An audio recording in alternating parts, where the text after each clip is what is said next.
Everybody loves a happy face. Wear it, share it. It'll brighten up the darkest place. Twinkle, sparkle, little sunshine in. You'll be on the right side, looking at the bright side up with your chinny chin chin. Chin up, chin up. Put a little laughter in your eyes. Brave it, save it, even though you're feeling otherwise. Rise up, wise up, let a little smile begin. You'll be happy-hearted once you get it started. Up with your chinny chin chin. Now come on everybody, chins up. I said chins there. Yes, I can see you've got a problem. Yes, I know, love. Yeah, double trouble. Yeah. Oh, I wasn't being sarcastic. How can I be sarcastic with the chin I've got? Look at it. 2.5 weight of skin and bone. I'm not the president of the Pelican Club for nothing, you know. So look, if I can lift this, you can lift yours too. All right then? Stick it in the air and wave it about. Oh, chin up, chin up. Everybody loves a happy face. Wear it, share it. It'll brighten up the darkest place.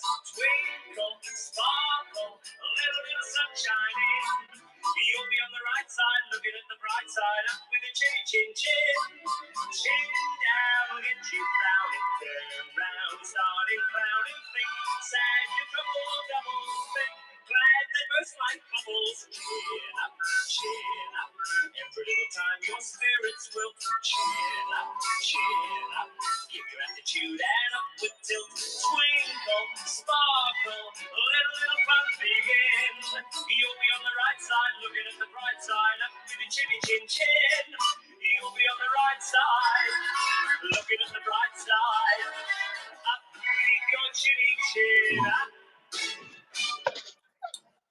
Well, what absolutely splendid advice that is indeed. And a very good evening to you all. Oh, who's doing the intro? You or me? I forgot to ask. Well, I was actually thinking that while Bruce was singing, but I didn't want to shout over him and say, "Oi, we haven't decided who's doing the intro." But seeing as you have started, I think you should continue.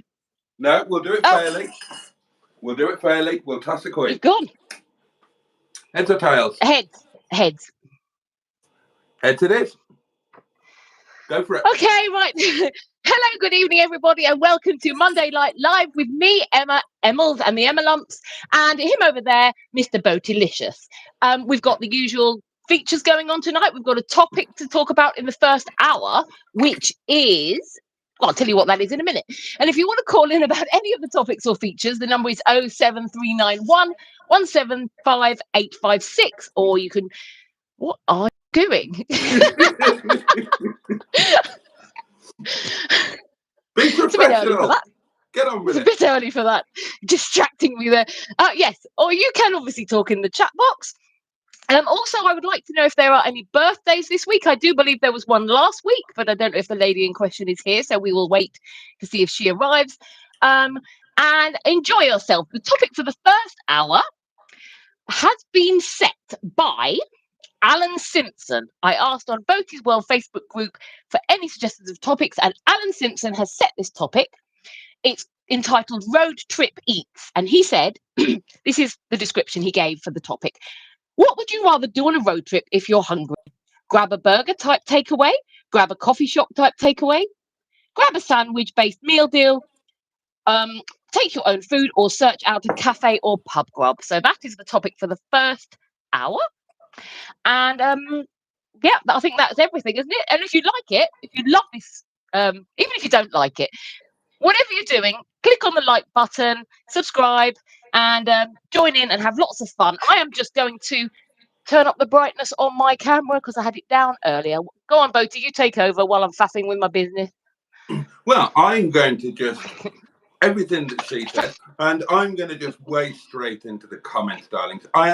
I'm going to dive into these comments like Dora Bryant diving into a meat and potato pie with extra gravy. You just watch me. Here I go.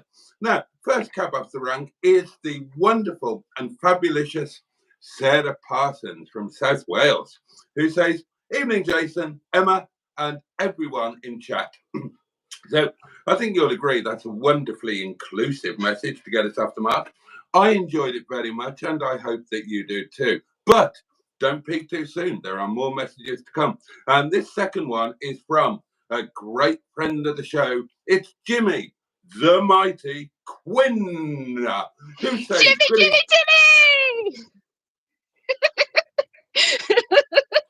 Thank you. Sorry, that's a Twitch thing.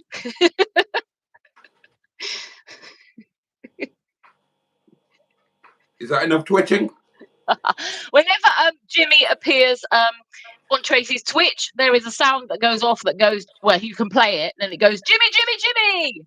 So I just thought I'd bring it over here because I like it. Yeah, it sounds absolutely terrific. And, cucumber waving is optional. And if you enjoy being entertained by some sound bites with saying the word Jimmy and lady waving a cucumber at you, I can thoroughly recommend Twitch, whatever the bloody hell that is.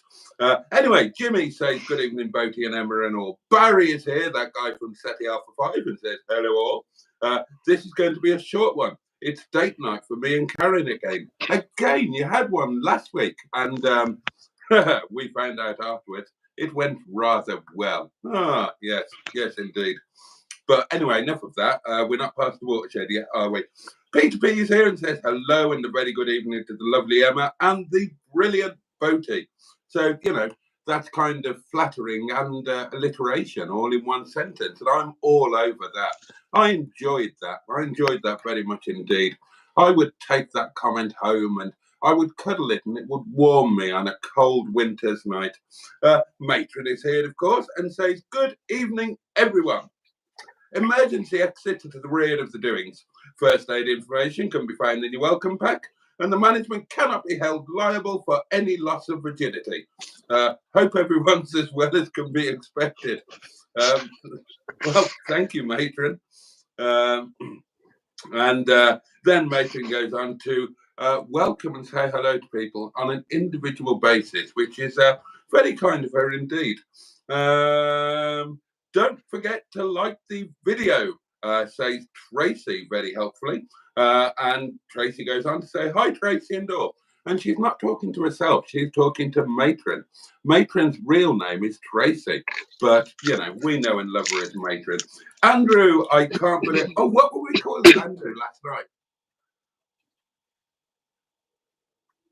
I've forgotten what we were calling Andrew last night. And I said, oh, that's brilliant. We have to use that tomorrow.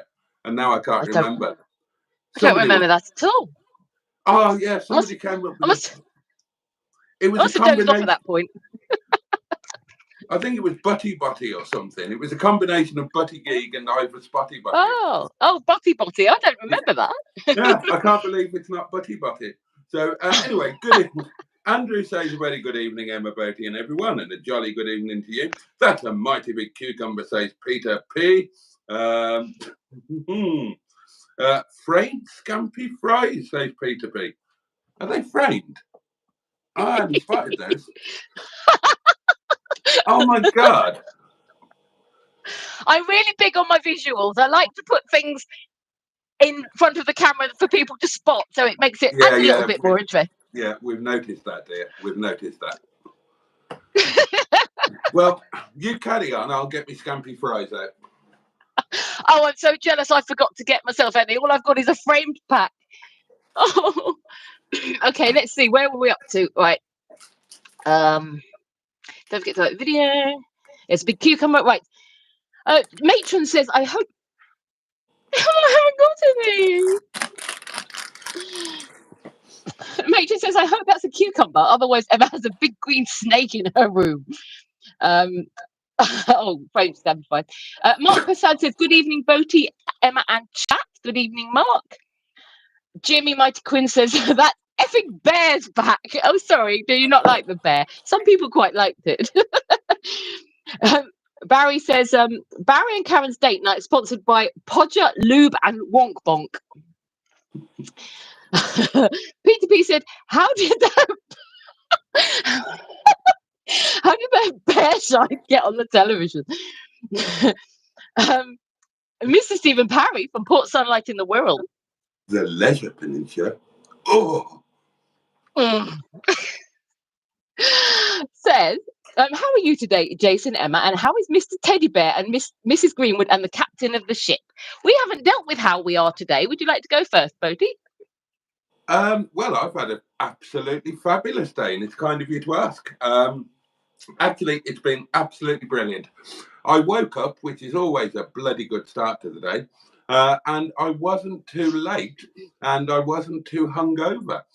So I got up and I had my normal breakfast of a glass of really good apple juice, a good strong black coffee, one slice of lavishly buttered toast, and a cigarette. And then I got myself ready, got my doings, swapped the cars around, got the Honourable Sheeson into pole position. And then I'll tell you what I did.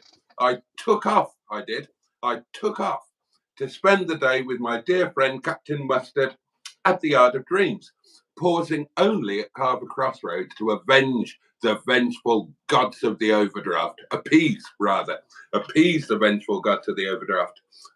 Because, this morning I had the text message of doom from the bank. Dear Boaty, you useless fat article, you're skint again. You're going to go over your overdraft limit again. Pull your finger out, sunshine. If you've got any cash left from the weekend, get it in, all right? Telling you. So yeah, I did that, and then I tell you, I went up to the yard. I did, and we had a fabulous day. We had a lot of fun, but above all, we were incredibly productive. Fitted new brakes to Sheeson all the way round, new windscreen wipers, some new decals, and best of all, a fabulous, great big whale-tailed roof spoiler. So that was absolutely brilliant. We had a nice lunch from the local fish and chip shop. Mustard started cleaning his new car, and it was just really splendid. And then I had a fabulous drive home. I came over the Snake Pass and up and over Olabar, and I just had the most fabulous day. Obviously, the highlight is this time that I get to spend with you people.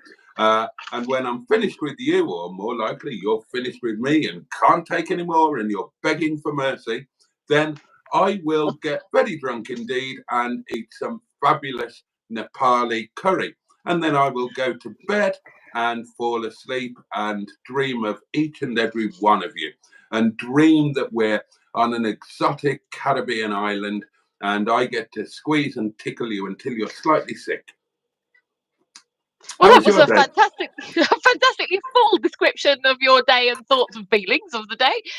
In comparison, mine was nothing. There is absolutely nothing about today that is worth reporting at all. So there we go. But I mean, it was pleasant enough. There's just nothing that's worth talking about. Believe me. What about lunch? What was lunch? It was a long time ago. What did I have? Well, it wasn't God, what did I have for lunch? Oh, I'm not telling you what I have for lunch because you'll criticise it. That's the point. Okay. I had cornflakes for lunch. What? There we go. What time? 1 o'clock-ish. Oh. I didn't put any bacon mayo on them. I've got the bacon mayo here. Look, it's empty. Well, so, but I didn't put that on the cornflakes. It was just cornflakes with oat milk, and it's very nice. Okay. And that's what I had for lunch. Have you got a recipe that you could share with the viewers? Yes. Right. So you take one clean bowl from your cupboard, and you place it on the worktop. And then from your cupboard, you take a box of cornflakes of your choice. You might prefer to have the value cornflakes, or you may prefer the branded variety. Kellogg's is quite expensive these days, I believe. And you pour the amount you would like into your bowl. They recommend, I think, 30 grams, but it really is up to you. And then you take the milk of your choice out of the fridge or wherever you keep it. I choose oat milk, but you could choose a different milk if you prefer, but not cow's milk, because then you will risk upsetting Boaty, and he may well set matron on you, and you don't want to upset her.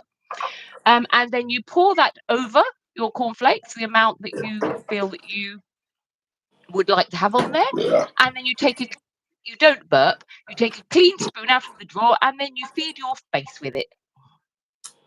Right. You asked. Thank you. I mean, yeah, you will criticise my food because it is bizarre at the moment, but I am losing weight, and sometimes you have to alter what you would usually eat in order to do that. I would rather Absolutely. sometimes have cornflakes to eat or go without my meat in order to shed a few pounds, and I have lost 1.5 stone. So you know, I'm not upset about the fact that I had cornflakes for lunch today if Well, it and gives me the results I desire. on behalf of the community, we would all like to congratulate you on what is fairly substantial weight loss. I mean, you know, you've lost Thank an you. arm basically there, haven't you? Yeah. So congratulations on that. And there's a very good message in there, darlings. If things don't change, they'll stay the same. So if you want a different outcome, make sure that you bring some sort of different input. And there you are. So yeah, congratulations. And if anybody else is on a bit of a weight loss thing, then you know, let us know. We would love to support you. I can't include myself. I am unashamedly fat, and you know, I'd love to not be fat. I'd love to have the body that I once had, but I can't be asked. I can't be asked to exercise any more than I already do, and I'm not willing to change my diet in any way, shape, or form. You know, I'll just be fat. Well, I think that the thing is, you know, I've made some small changes here and there, but it doesn't mean that I won't ever have other things. So it's sort of, you know, picking and choosing. I didn't do anything spectacular today. I was just at home, so I had cornflakes. But were I to be going out for lunch with a friend or something, then I would have had some, you know, something normal. So it's just that sort of thing. And I know that from past experience, if I do it that way, I do lose weight. And it's been something I've been wanting to do for ages. And I just decided to get on with it. So, you know, you will think that my food choices are rather bizarre sometimes. But if it's getting the desired results, then I'm happy. I don't care if That's what anyone, it's all you know. about. It's about getting the desired results, isn't it? Where do we get to with the comments? Well, we got up to did Mr. Stephen Parry asking how we all were, which obviously then you talked about your day. And Oh, that's then right. and then Dave Smith says evening Jimmy and Greenwood. Evening, Dave. Matron says evening Dave. Matron says Boaty bailed out. I was waiting to see more flesh. Yeah, well, you were bringing in the views for a moment when you were starting to undress, and you stopped. Was I? Oh, Get it out, Boaty. Steve Cogg says the cucumber is nearly as big as his. And Mr. Stephen Parry from nobody Port likes Sunlight to in. show off. Oh, actually, that's a good idea for later. Mr. Stephen Parry from Port Sunlight in the Wirral. The Leisure Peninsula. Oh, sorry. It says, have you cleaned your cucumber you women used as a sex toy? Well, that's for you. Oh, someone's hello. calling in. An early phone call. Who could this be? Let me get the old speakerphone on. Good evening, mystery caller. Hello, Boaty. It's Sophie and Neil here. Hello, Sophie and Neil here. How are you both? We're back home safe. Indeed. Welcome back to the United of Kingdoms. How are you, darlings? Are you all tanned and lovely? Oh, we're literally tanned and beautiful, and excellent. We're happy, and we said that we are back. We still wish we was over there, but unfortunately we've got to come back home. Well, holidays don't last forever, do they? Oh, that's brilliant. So it's been absolutely amazing. The weather's been absolutely brilliant over. It's been about 30. Yeah, and it's been the same here. 25. It's been the same here. There was a bit of a heat wave while you were away. I think it peaked at 36 degrees the other day. It's actually, for me, it's been too hot. I think it was on Sunday it started to cool down a bit, and I was glad, really. And we got a bit of rain as well, which was lovely because. Did you run outside naked when the rain came? Oh, I always do. I always do. I'm not going to change habits for a lifetime. But it's good for the wheat, you see. The wheat was parched with that scorching dry spell. Oh, bless. Yeah. But no, Are you and Neil? Neil's literally currently in the bath, chilling, and I'm in the kitchen cleaning and just going to get my gym jams on. I'm going to chill out for the night and just have a little rest, I think, because I've literally got two loads of washing to do. But I'm just going to leave that till when I'm ready. Oh, yeah. I really can't be bothered. Yeah, plenty of time for that. No, we've had a great time, and I'm just so glad. As I said, we're just glad that we're back at the same time. So. Ah. Oh well. Anyway, how's everybody, and how's Emma, and how's yourself? I'm all right. How are you, M11? Yeah, I'm great. Thank you, Sophie. Are you or Neil watching at all tonight, or are you chilling? Yeah, Neil's in the bath watching you already. He's already prepared in the bath and watching. Hang on, I don't want Neil watching me naked. I'm not okay with that. I haven't consented to that. He might be touching himself. He's in the bath watching, and I'm in Does he want the cucumber? See you two on the phone. Oh dear God. Yeah, he's had an odd, he's had literally blessing with all the tan and everything, and been burnt to death. And I think he's just glad to be back because he's making himself at home. Oh yeah. Hopefully it won't be too long before his little tinkle gets back to normal. The scabs won't last forever. Oh dear. But no, I will let you all go because I don't want to keep you all okay. We've really missed you all. Oh, we've missed you too. Watching, obviously when Neil gets out the bath. So yeah, it won't be long. We'll be chilling and watching you all. Oh, hang on. Before you go, we missed you last week. Right, this is M11. This is a birthday, isn't it? Yes. Wait, you've got the birthday jingle. I'll play the birthday jingle after. I can't do both. Did Sophie say that she's not? If you don't want to, if you want to just crack on with the live, just crack on with the live. No. You're going to get your birthday jingle, matey. It's just I can't do it while you're on the phone. That's the only thing. I hear Sophie say she's not actually watching? Hang on, Emma saying something. I was just saying, did I hear Sophie say she isn't watching at the moment? No, they're both watching. They are both watching. Okay, that's fine. I wasn't sure. I thought she said that Neil was watching in the bath, but she wasn't yet. Okay, that's fine. I'm going to be watching now. I'm just going to literally change it over to YouTube and watch you guys, and then Neil's just in the bath watching you as I said in the bath. Well, shall we all just say a massive happy birthday to Sophie? It's a little happy birthday, Sophie. It's a bit delayed, but she was on holiday when it was her actual birthday, so we will celebrate it tonight. So, cheers, many happy returns, Sophie, and congratulations again to you both.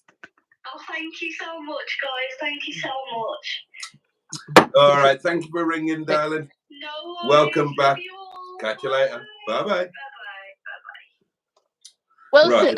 Boaty, there's a couple of things coming from that. One of them is, I don't know if you want to play the birthday jingle, but there's also a Sophie and Neil celebration jingle as well, if you want that. Yeah, right. I'll take it. Yes, which might be worth playing. Hold on. God, how many have you done? There's loads. It's called Jingle for Sophie and Neil Getting Married. That's what's above it. And there's a picture of lots of people at a wedding on the thumbnail thing.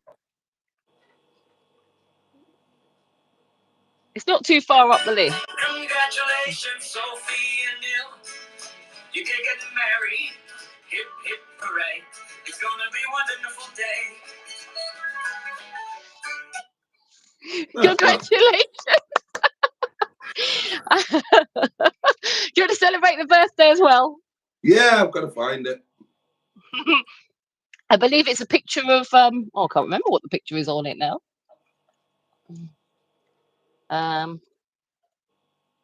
There's too many jingles now, aren't there?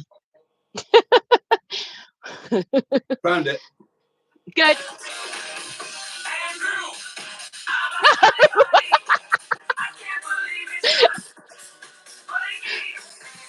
We can celebrate Andrew either Spotty Botty. I can't believe it's not Buttigieg instead.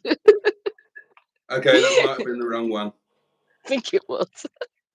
Oh, God almighty. There's about 14 million. Oh, hang on, here we are. Thank Christ for that. There's no will to live here. Oh, dear God.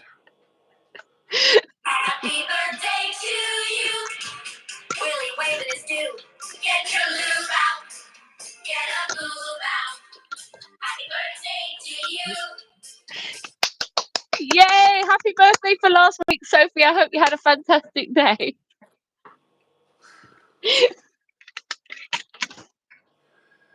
Right. Well, splendid.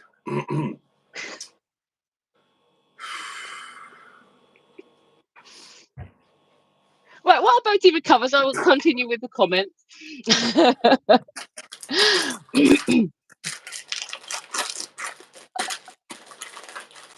Oh my God, that's very loud and I'm very jealous. Dave Smith says, I see Boaty has gone for the Robert Smith The Cure look without the makeup. Peter P says, FFS, that was scarier than Jaws 3D. Jimmy Mighty Quinn says, I thought Boaty had come as Dracula. Steve Coog says, that caterpillar's got no legs. Andrew Buttergig says, have you got a license to handle large cucumbers, Emma? Jimmy Mighty Quinn says, the cucumber is rather shiny. They like my cucumber. They love my cucumber. Andrew Buttergee says, Dave Smith, I resemble that remark. And Dave says, maybe a villain from a Hammer, a villain, maybe? Yeah, villain from a Hammer horror movie. And now it's shot to the end for me. So, well, you missed Ron McCulloch's comment. It's because I haven't listened to Tracy and I haven't put it to all live chat messages. So sorry about that. And Ron says, Jeffrey Morant is an iconic big mouth bastard and lives in Beckham and drives a hydrocyclic tiger. So there you are. You heard it here first, folks. It was Botty Spotty. Thank you, Andrew. Botty Spotty. That's right.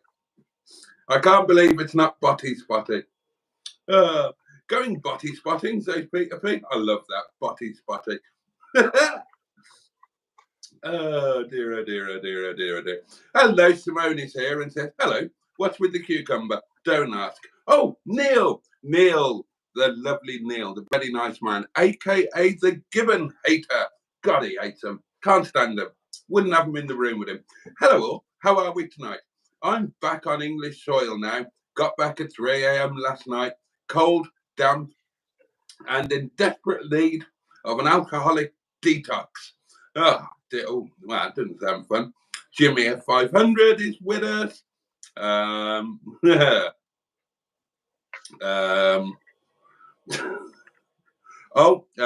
Simone has been working on TC today, which is, of course, her Ford Cortina Mark III estate. So you were doing manly tasks at the yard, Boaty, says Jimmy at 500. I was. I got my hands really, really dirty. But yeah, I did manly things. I operated power tools and all sorts. And the amazing thing was, it all went really, really well. The job that I allotted all day for, we had it done before lunchtime. The only mishap was that Mustard hurt himself really badly because he fell over, had a very heavy fall. And at his age, you don't, when you're young, you're like rubber and you bounce. At Mustard's age, it's not like that. And he did have a very heavy fall, bless him, and he hurt himself quite badly. And then he was struggling with movement and sitting down and kneeling down or anything for the rest of the day. Other than that, everything went swimmingly. Do you think possibly he feigned that so that you would have to do more work? There's no way that he feigned it. Unfortunately, I wasn't filming. But now, you could argue that this is my fault. I jacked the car up, right? Yep, you heard that right. I jacked the car up. And I left the handle horizontal instead of lifting it up vertically, which is what Mustard does. And Mustard was walking around the car, not looking, just walked straight into the handle, and he was walking quite quickly. So just went like face first down into the gravel, came down on his knee, which came up like a balloon, and got a bit of gravel rash, and he was in, quite considerable pain. I bet he was. Poor Mustard. I hope he's okay. Was he okay when you left him? Was he still on the floor? Oh no, he was okay. Oh, poor Mustard. I can't continue with the comments at the moment because for some reason I can't see up far enough to see the more, the where we're up to. Well, I can carry on with the comments. And the next one is another one from the lovely Ron McCulloch, who says, the 5-speed wide ratio hydrocyclic gearbox with an integral retarder, which is activated by pressure on the brake pedal, down to speed of 12 miles per hour. Boaty, how many horsepower does the new whale tail add? Asked Peter P. It doesn't add any horsepower at all. What it does is it massively increases downforce at the rear of the car. And I've been able to increase my cornering speeds exponentially. Honestly, I came home and I was going like greased weasel droppings. And it looks, let's be honest, it looks really cool. Oat milk is shit, says Jimmy Quinn. Mark Passad says, Emma, you are a star chef. Neil says, I agree, Jimmy. I'd rather face the matron punishment than touch oat milk. Emma's got a bigger one than Boaty, says Peter P. Not difficult. I suspect, says Dave Smith, Emma knows exactly what she's doing with the placement of the cucumber. Well done, Emma, says Simone. Barry Scrotter is here and says, evening all, and the cucumber. Mark Passad says, Emma, I dream of losing a stone in weight. Well done, you. Neil says, I'm on a diet after the holiday. But Simone says, I struggle to eat most days, Boaty. So, I don't know. It seems to be neither feast nor famine, does it? Well done, Emma, says Barry. Jimmy F500 says, cornflakes for lunch. I'm experimenting, trying different spreads on my toast. Today, I tried some tomato ketchup. Dear God. Dear God. A few more days of hard work at the yard and Boaty will be as fit as a fiddle, says Peter P. Is the rest of mustard out of shot? Asks Black Lines. That's quite good. Dave Smith says, Boaty used to have a knob candle and Emma has a knob vegetable. Boaty, you kidder, says Mark. Was it Sophie who left the tap on in Spain, the floods? Hello. Simone would like to announce that she's just got out of the shower and is in the nip. Oh. Well, God, everybody's watching naked tonight, aren't they? Well, can I just say that Captain Mustard reckons that something like 20% of live stream viewers are actually in the bath. Because when I was in the bath, he asked if anybody else was in the bath, and several were. So he's worked out that about 20% of live stream viewers are actually watching from the bath. Oh, right. Okay. That might just be his viewers. Then there are lots of happy birthdays going to Sophie. Alan Simpson is here and says, evening, Boaty and chums. More happy birthdays. I'm touched, says Andrew Butty Spotty. I've forgotten what it is already. I'm touched, but in the wrong places. Oh dear. Whatever jingle, says Dave Smith, it's Sophie's choice. I see what you did there. Emma, you need to take over the jingle, said Jimmy F500. God, I wish you would. I wish you would. I can't. I don't have the technology at this end. I just send them to him and he plays them. But you said you liked them, Boaty, so I gave you loads. Oh, right, yeah. If you tell me you like something, I'll keep doing it. Okay, interesting. Thank you for that information.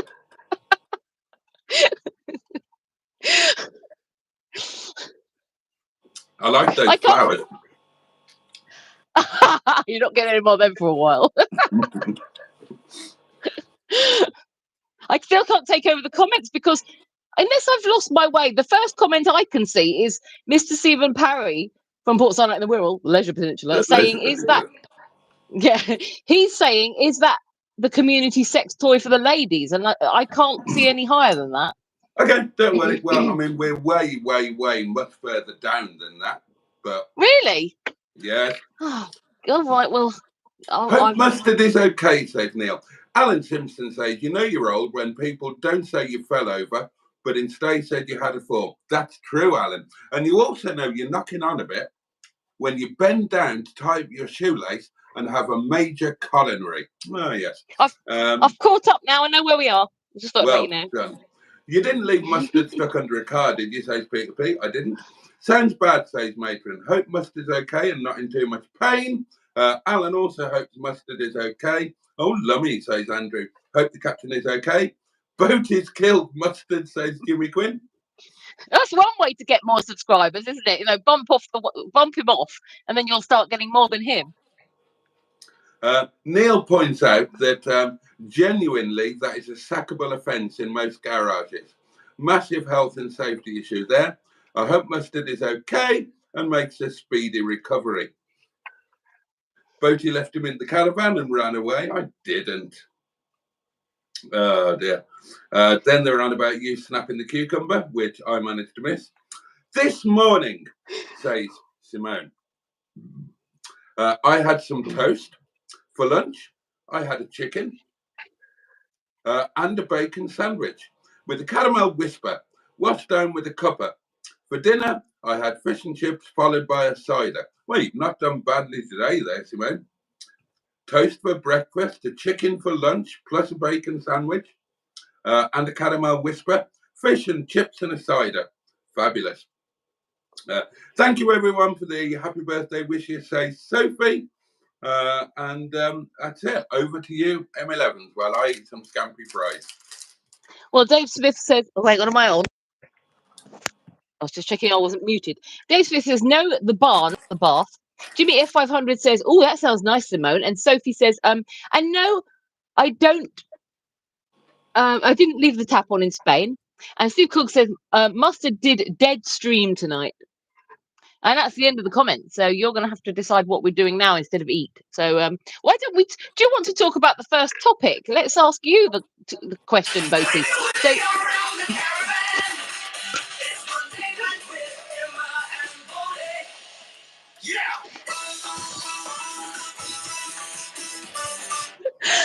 Boaty, if you look quite near the bottom of the list of jingles, I have written a jingle for Emma and the Emma lumps as well, just in case you want to play that one.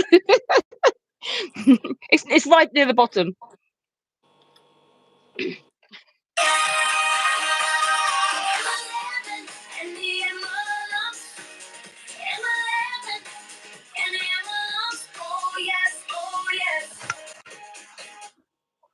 Right, splendid. There we go. Neil would like to point out that scampi fries were a scandalous €5 per bag in Parma. And that's really expensive. Right, oh my goodness. What was the thing for hour one? Yes, the topic for hour one, set by Alan Simpson, was road trip eats. So when you're on a road trip, would you prefer to grab a burger takeaway, a coffee shop type takeaway, grab a sandwich-based meal deal, take your own food, or search out a cafe or pub grub or something else? Somebody did also reply to say, or would you prefer to cook food under your bonnet the way Mustard does? Oh, wow. Now then. Good question. Right. I'm normally in a rush on a road trip. I normally haven't got time to hang about. So a pub or a cafe lunch would probably be more time than I wanted to give to it. I'm either late for something or I want to get there and have the most amount of time. So my go-to, to be honest, on a road trip is McDonald's. It's my cheeky road trip treat. It's quick. It's relatively inexpensive. And if I'm in a real rush, then I will eat on the hoof. And if I'm going into McDonald's, I'm going to get a Big Mac. I'm not an idiot, you know. But if I'm in a rush, then I'll get like 2 hamburgers and some fries, and then I can, because you can eat a hamburger while you're driving. You can't eat a Big Mac because you need 2 hands. But you can eat a hamburger while you're driving. So 2 hamburgers and fries, no problem at all. No problem at all. And I customise the hamburgers. And I have extra gherkin. Well, I have extra everything on them that you can have for nothing, for free. But the other thing that some of you know that I've done is taking my own food, because I have a food flask. I will show it to you. Oh, I brought my biggest lemon a food flask at Christmas, and he really loved it. They're great, yeah. So with that, there's a spoon included. I think there's a spoon in the lid. Oh no, there isn't. So I bought this for the collection road trips with Mustard, because Mustard likes to take his own food. He didn't want to stop at McDonald's or anything like that. And I found that I could have a nice portion of staff curry in this, and that worked very well indeed. But thanks to Neil and Sophie and my birthday present, I've got, pardon me, I've got something else to try, which would work for road trips and hotel trips. So you've got this bag here, and then you've got these doings here. And in the top, you've got a nice metal fork and spoon. And then inside,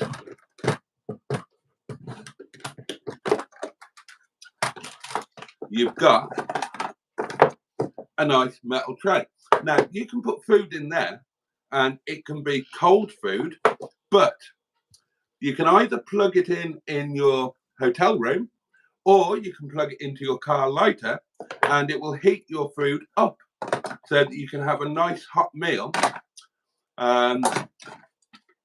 when you're out and about, or if you're in a hotel room, or indeed on a road trip. So, isn't that great? That was a lovely idea, Neil and Sophie. Yeah, that's a really nice idea. Because if I'm away, which doesn't have to happen often, God knows, but in a hotel, I struggle to find something decent to eat, and it's too expensive, and I've never got any money. I end up buying some crappy sandwich from a supermarket. Whereas with this, I figured out that I could take some staff curry and rice and naan frozen, pop it in there. Over the course of the day, it will naturally defrost, so I don't have to worry about keeping it chilled.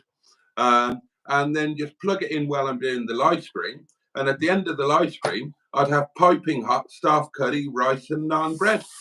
So there you go. And these aren't too expensive. I haven't tried it yet. But yeah, so road trips, I'm a fan of a cheeky McDonald's, but I also quite like taking my own food. It kind of depends where you're going as well, doesn't it? So what's your favourite? Well, obviously I don't drive, but littlest Lemon's dad, who is not Mr. Lemon, it's somebody else, he used to drive, and we went on many road trips, and we used to always stop at McDonald's. Pretty much that was the thing we would do. So yeah, McDonald's is the answer for me as well. Always finished with a McFlurry. We loved the McFlurry. Which of course you wouldn't like, Boaty, because it's got milk in it. So no, I would never have that. But Boaty, you said you eat chocolate, like the milk chocolate that came with the flowers. You said you will eat them. They've got milk in them. Yeah, but I only eat a tiny bit of it twice a year. So that doesn't count. I'm sure that you must consume milk in other ways. Not knowingly, but I probably do. And it hasn't killed you, has it? Well, no. Do you know what? Milk contains calcium. Milk contains calcium, which is very good for your teeth. I know. But I do eat. Well, I eat butter. So there you go. Oh, right. But it's not real butter. You eat that plastic stuff, don't you? Yeah. Yeah. So that doesn't count. There you are, then. You see. Right, let's see where we were at with the comments. Andrew Buttigieg said he missed Mustard's live. He didn't. Well, I didn't think he live streamed tonight. I didn't see anything on.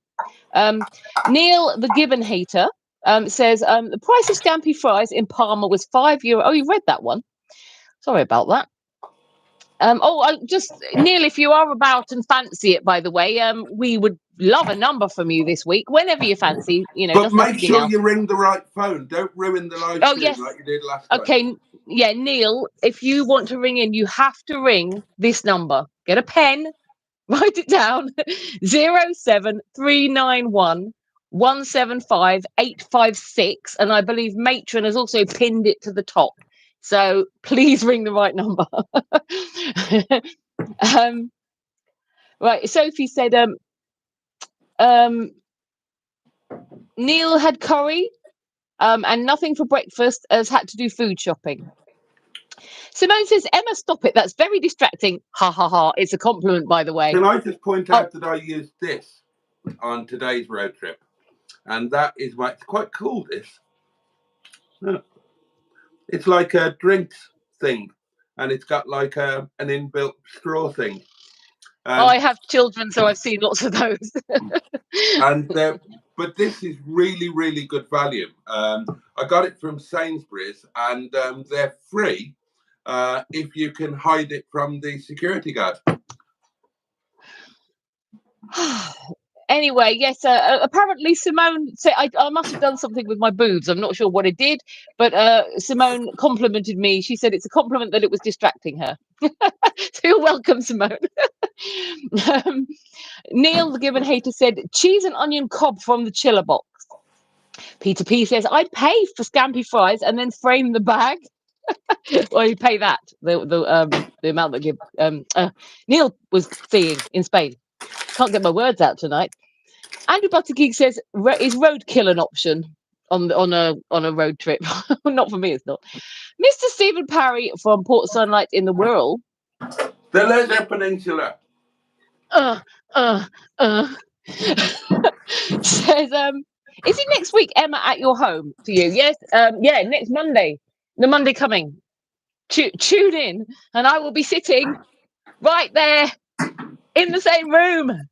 In touching distance. So are you not doing Sunday then? Yeah, but I'm saying we're doing the Monday night live in the same room as well. But yeah, I could do Sunday with you too. But Sunday won't be the Monday night live show. That was the point I was making. But no, it won't be. It'll be happening on Sunday. Yeah, Sunday. Yeah, but you know what I mean. The Monday show is a bit different, isn't it? But yes, Sunday and Monday I will be there. Mr. Parry, sir. Sarah Parson says she prefers a picnic or a pub lunch. Yeah, don't you take your picnic hamper sometimes, Boaty, or is that for actual picnic? No, I have taken my picnic hamper, and for those who are interested, I will gladly show it to you. This is my picnic hamper. I think you will agree that it's rather lovely and wonderful. And as you can see, possibly, that there are all sorts of plates and wonderful things in there. But in there, this is an insulated compartment, darling. So you can put your ice blocks in there. And, there's the wine glasses. They're in there as well. But that's insulated, so you can put all of your cold stuff in there with some ice blocks. And then you've got all your normal stuff up here, your beautiful plates, your lovely cutlery, your bottle opener, your corkscrew. It looks like a smiley face on the screen there. I'm very fond of my picnic hamper. You have got a receptacle for all kinds of eating on trips, haven't you? And let's not forget all of the paraphernalia I've got for the Land Rover lunches. So on a road trip, I could take all of that and I could stop, set up a full outdoor kitchen and dining area, and I could cook a meal and serve it in style. I've got tables, I will look forward to that. Kitchen, stoves, you name it. Very well. Well, hopefully I will look forward to that if we manage to do one on the Tuesday. Oh, we'll do one. Oh, good. I will look forward to that then. Don't know what we're going to Jimmy do. might. Though. What should we cook? Well, I sent you a message in the week asking you, and you didn't respond. So maybe we're not having anything. I did. You didn't say what we were having for. You didn't say what we were having for Land Rover lunch. No, I didn't. I said that was the one thing left that we needed to figure out. Oh, and we didn't. We'll have to think about that then. But I don't know what sort of thing you would normally make. So if you want to give me a few options, I will pick from them, or you can choose. I don't mind. Or we can let the community choose. I've only done one. And what did you make? Momo. Okay, and were you wanting to do something different this time? Yeah, because I've only got enough for me. What about a spaghetti bolognese or something like that? Could you do that? Yeah. Because you keep on saying you haven't had spaghetti bolognese for a while. No, I haven't. Bit of a weird thing to cook outside, but in theory I could do it, yeah. I don't know. Have a think. Or what about your noodles that you keep on making? Something like that. Oh, or is yeah, that still weird? I could do noodles, piece of pudding. No problem at all. Maybe that's an option then. I haven't had noodles for a while, so that would be quite nice. Okay, I'll do noodles. Sorted. Jimmy Mighty Quinn says, I don't do road trips in a car, only in a motorhome. Mr. Stephen Parry from Port Sunlight in the Will, the Leisure Peninsula.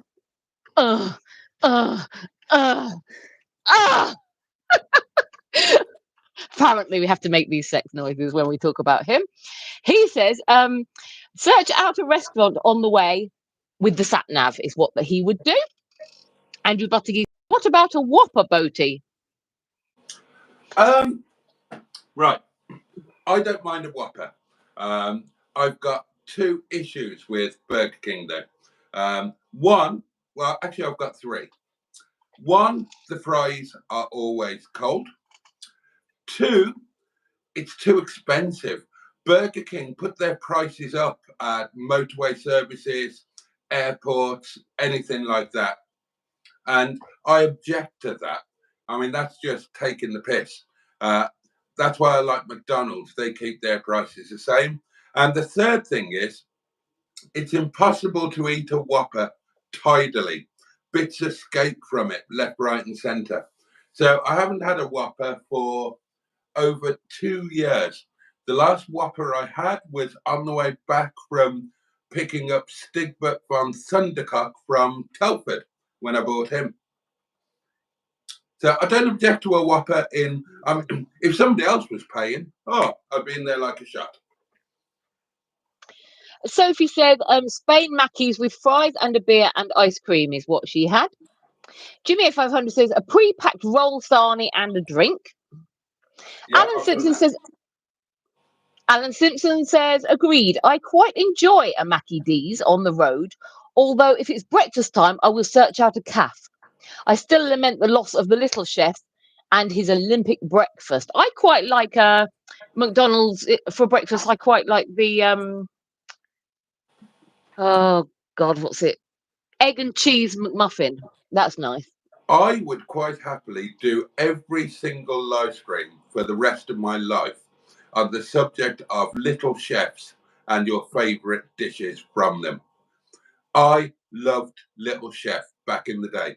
Not latterly, not after they went crap, but back in the day when Little Chef were at their height, I loved Little Chef. They were in some beautiful places, and I just loved it. The early starter, the Olympic breakfast, and best of all, the Big 7 burger and side salad. I've done about 10 live streams talking about them already, but I'll do more. Just a 5-minute warning for the wine o'clock news, by the way. Wine o'clock news.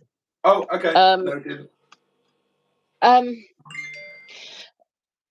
Alan Simpson says, "Oh, get you with your fancy pants food flask." Hang on, Mistress Mary Huff has just sent a message. Oh yeah, she was just reminding you. Have you frozen your wine? It's almost wine o'clock, but Yeah, it's in, matron. Thank you. Steve Cook says Jack the Ripper kit. Andrew Buttergeek says emergency podgering kit. Jimmy Mighty Quinn says, I have if got I an am in a emergency. hotel. Can I just point out that I do have an emergency pottering kit? Well, thanks for that info. If you think I'm joking, here is my foodie bag.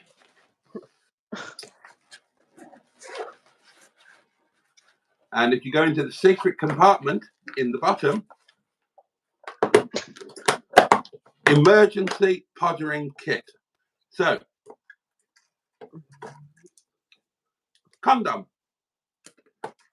Only one? Condoms. Oh. Rubber gloves. Rubber gloves. Another rubber glove. Is that in case you decide any farm animals take your fancy? And hand sanitizing wipes. No lube? I don't need lube. Oh, and painkillers in case you say she's got a headache. Well, it's a very sparse podgering kit, I have to say, but I suppose it's only an emergency one. I would need a whole suitcase. Fine. Pop that back. You never know when you'll need it.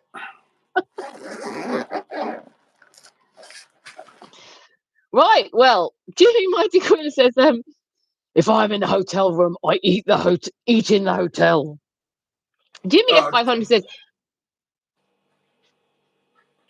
Jimmy F500 says, Boaty is well organised on trips, and that was even before you got your podgering kit out. Sarah Parsons says, that's a brilliant gift from Neil and Sophie. Peter P says, Sunday roast in a flask. Jimmy F500 says, generally don't do fast food. Neil Gibbons, the Gibbon hater, says, Boaty makes up his own laws on milk. Sue Corg says, it would be tight, Peter, but possible. What was that about? Sounds a bit dodgy to me. Andrew Buttergeek says, blended for ease of consumption, Peter P. Assumption. Oh, that was stuffing a roast into a flask, yes.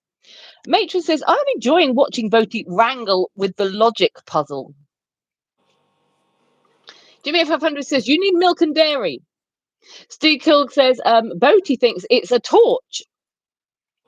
Andrew Buttergeek says, a square peg in a round hole can be confusing, Trace.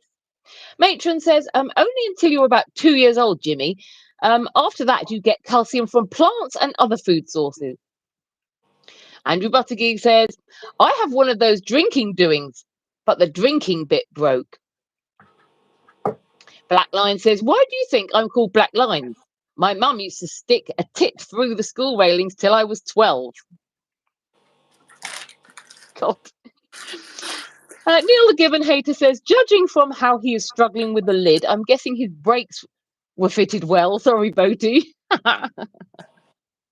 Right, Neil, mate, you'd be proud of me, right? I did things I did on my own without mustard. I jacked the car up.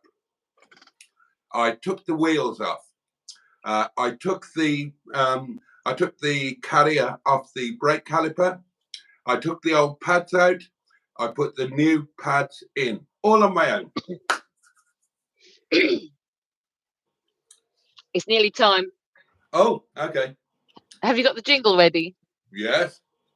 Are you going to play it 500 times? It's no, ready. It's time. The wine and clack news. The wine and clack news. It's the wine and clack news.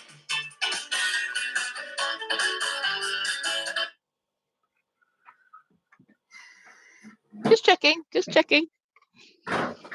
Hello, my name is Emma Lemon, and this is the Wine O'Clock News. The wine and clack news. The wine and clack news. It's the wine and clack news.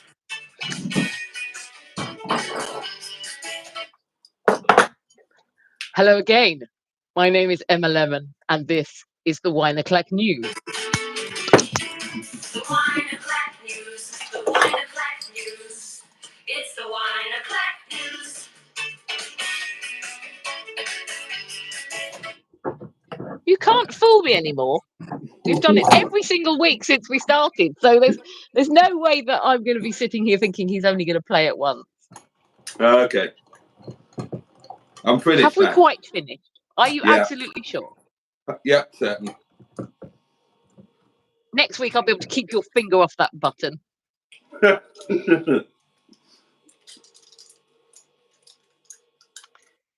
Hello, my name is Emma Lemon, and this is hopefully the Wine O'Clock News. Keep that finger off that button. The Wine O'Clock News. The Wine O'Clock News. It's the Wine O'Clock News.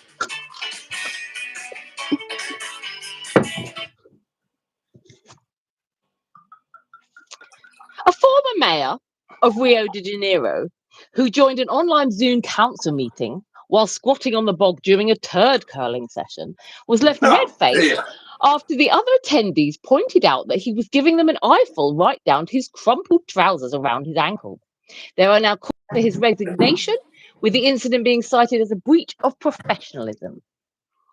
In community news, Neil the Gibbon hater proposed marriage to Sophie Ellis Bextor whilst on holiday in Spain, and Sophie said yes on the basis that there would be no wedding vow forcing her to punch any Gibbons. The Boaty's World community extend their overwhelming congratulations and endless joy for the happy couple who are planning to be wed at some point during the next year or so. And in further community news, Matron was spotted stark naked and covered in cream cheese at her annual OnlyFans meetup in the south of France. When asked why she had kept this information private, the matriarch of the Mistress Mary Huff Management Company explained that in order to protect her dignity, she preferred the Boaty's World community to believe she was instead simply camping at a nuclear power plant in a barren desert, hoping that the unsavoury appeal of this location would avoid the danger of being followed there or stalked. And that is your Wine O'Clock News. The Wine O'Clock News. The Wine O'Clock News. It's the Wine O'Clock News.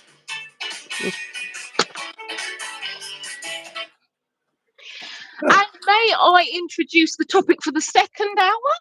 This topic will be provided to you once Boaty finishes being like a child and repetitively playing the Wine O'Clock News jingle.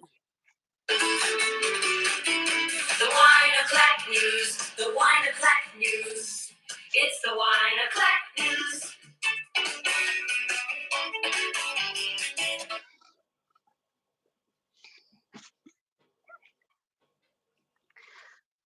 Enjoying yourself, are you, Boaty?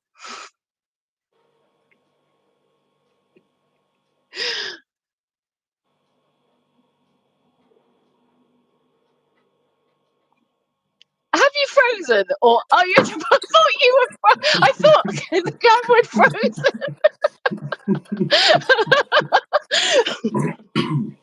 Right. Let me introduce the topic for the second hour. This topic has been set by the lovely Tracy Patterson, and she wants to know what is the weirdest thing that somebody has said to you in a pub, and she gives her answer. Somebody came up to her in a pub and said, "My mum will cook you a lovely roast." And she said she was up for seeing him again until he said that. So she would like to know, what's the weirdest thing somebody has said to you in a pub?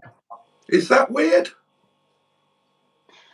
Well, I think that the point is, if you're chatting to a guy and you're getting on with him and he says, "Oh, my mum will cook you a lovely roast," she's probably feeling like, oh, maybe it's because he's a mummy's boy and still lives with his mum, or maybe it's because he's not offering to cook the roast or take her out for dinner. He's saying, "My mum will cook you a roast."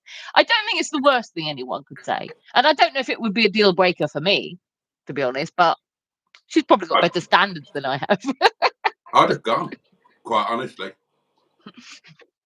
If any of you, male, female, not sure, if any of you have got a mother who cooks a nice Sunday lunch, would like to invite me, I'm there.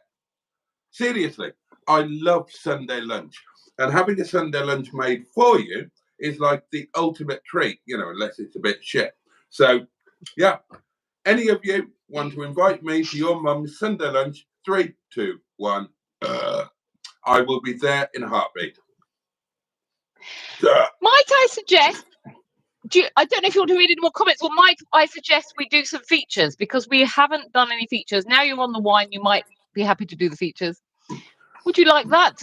I'll just crack on with a couple of comments. Okay. Just so we're up to Wallop. Now, where did we get to? Oh yes. Right. Yeah. I miss Scottish Gimp Dog Picnic hamper, says Matron. Jimmy at 500 has got some advice for you, Emma. You should try making a video of your own when you're with Boaty. I was doing that. I've got several planned, but thank you. Jason, you should get a job with QVC. Thank you. Lots of room for the Coke, says Andrew. I saw the picnic hamper face too, Emma. Emma, don't eat too much of that cucumber, so save time for bedtime. Maybe afraid Bentos. Jimmy Quinn is taking issue with your vocalization of him and says, Emma, I haven't got throat cancer. Sorry, Jimmy. You do sound like that, though. Sounds like you're not really used to handling a whopper, Boaty, says Andrew. And Pete P says Boaty's more of a wimpy man. I used to love a wimpy. They used to do a really nice burger. Boaty, you'll get a whopper at the end of the month, says Jimmy Quinn. McDonald's always mess my order up. Clowns, says Steve Cole. Jimmy Quinn loves wimpy. Boaty, says Alan Simpson. You've just gone up in my estimation even further. I'm a little chefaholic. Me too. I think it might be my mastermind subject. I could do that too. Do you remember the legendary placemat? Yeah. Not only do I remember them, I've been on eBay trying to buy all sorts of Little Chef stuff. I would love to buy an early starter plate. I do have some Little Chef memorabilia. I've got the Sauce Caddy Mark 1, and I've got the Sauce Caddy Mark 2 when they went to having the sachets, and I've got that little plastic Heinz branded thing that you can put all of the sachets in. But I would love to have, it would be a dream come true if I could have 2 Little Chef early starter plates. Now, they are available on eBay, or they were the last time I looked, but they were out of my price range. I couldn't justify them there. They were going for quite good money, but Little Chef memorabilia I would love. And if I won the lottery, then I would buy what used to be one of my favorite Little Chefs, and I would turn it back into a Little Chef, and I would live in it, quite honestly. Probably not all the time. I'd probably have it as a weekend place. Oh dear, pottering kit, says Jimmy at 500. Andrew Buttigieg says Ruprecht, and I know what that is in relation to. Do you know M11? It's a film. No, I don't. It's a film, Dirty Rotten Scoundrels. Michael Caine and the American guy whose name I forget. Boaty likes giving women an internal. I love a wimpy too, says Alan Simpson. Project Nigel is here, Captain Mustard, and says, hello, Turgery. No. Interesting. Yeah, no idea what that means. Everybody's saying hello to Mustard, who goes on to say Blop Turb. Is he drunk? Oh, what is his head? Did he hit his head today? No. And everybody's asking Mustard how he is. Boaty's getting his cork out, says Alan. I love that Boaty loves the Wine and Clack news jingle so much. I'm getting pissed off with the new, says Jimmy. Thank you for my news, Emma, says Matron. Boaty behave, says Simone. Oh, Tracy, naked and covered in foodstuff, says Andrew Buttigieg. When in France, says Peter P. Cream cheese, no less, says Matron. That'll keep the boaties away because it's dairy. Thank you for the Wine and Clack news, says Sophie, and for her mention. It was too soon, says Tracy. You don't want to meet the mum that soon. Oh, I would. I would if she's going to cook me an amazing Sunday lunch. I'm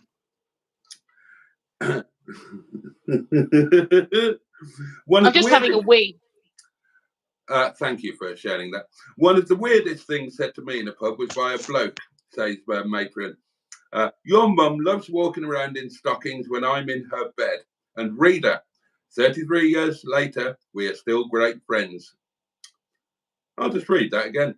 One of the weirdest things said to me in a pub was by a bloke, says matron. Your mum loves walking around in stockings when I'm in her bed. 33 years later, Tracy is still friends with him. I know who that is. I'm friends with him too. Oh, I've got lots of Concord memorabilia, says Jimmy Quinn. Steve Martin. Thank you, Andrew. Yeah, that was the fellow. I won't tell you how much Little Chef merch I have, says Alan Simpson, but it is probably more than a self-respecting gent should. And yes, I do have the early starter plate. I am so jealous. I am so jealous. That's the thing I would want more than anything. The early starter plate, and I would have a small cooked breakfast on it every morning. I'm going to have a look on eBay. Well, I'll wait until the M11 comes back and then I'll look on eBay. Yeah, I'm just approaching now.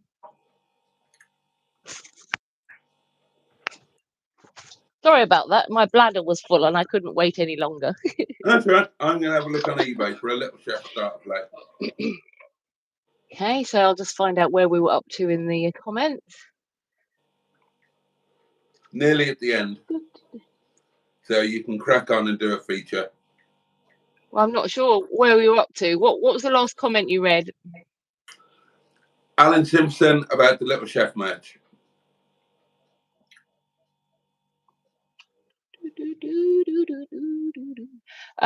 Early starter plates, and then Mr. Stephen Parry from Port Sunlight in the Wirral.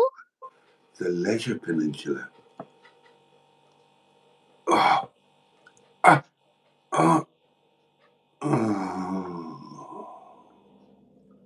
was good. Says, once in a pub, and a lady chatted to him. She said, if her kids aren't up, you can have your way with me. But when we got back, they were up. The worst thing was, she got me all wrapped up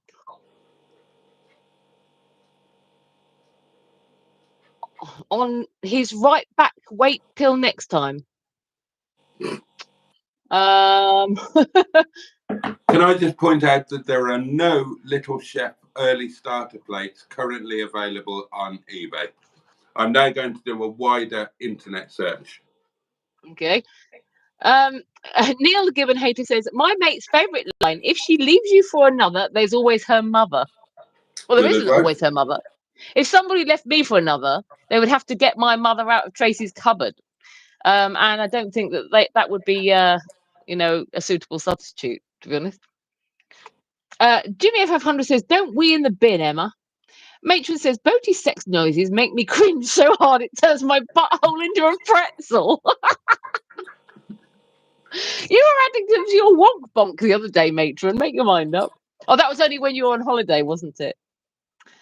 And Andrew Buttigieg says, come along with Boaty. Definitely not a good title for a children's book. No, it's not. Right, so features. But we will need Boaty to run the jingle. Oh, Christ. Also, Boaty, did you want to introduce your new feature that you talked about? No, that was a joke. I thought it was a good idea. I thought we were getting a lot of takers on that one. All right, well, we can go with it. My new idea for a feature is Call Me Wanker, where basically all you have to do is call the show, the number's right there to be seen, call me a wanker, and then bugger off. Yeah, that's all you have to do. You don't have to say anything else. And the number, as a reminder, is 07391 175 856. You literally just have to call Boaty a wanker or a wonker if you prefer. I knew we'd get takers. I knew it. Hold on, let me put you on speaker.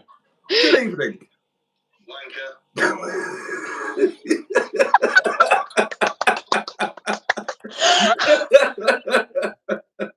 I can't believe you weren't even going to run with that. That's brilliant.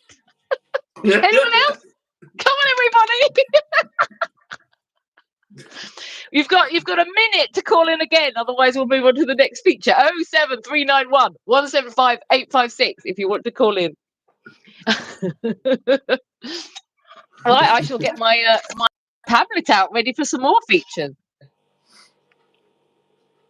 I won't force you to play all the jingles of all of these because you're going to be sick of me otherwise, aren't you? So oh, here we go.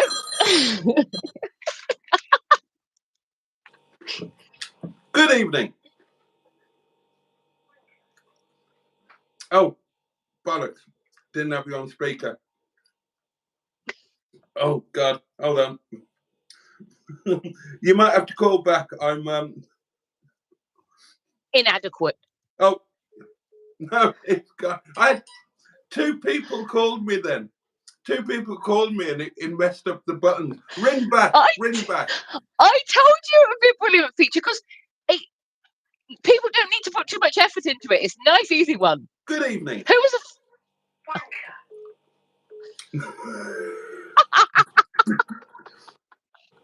Good evening.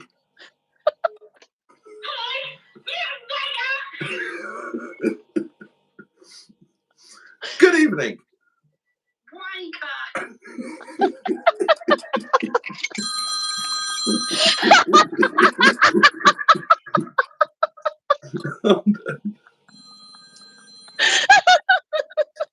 Good evening. You're a fucking wanker.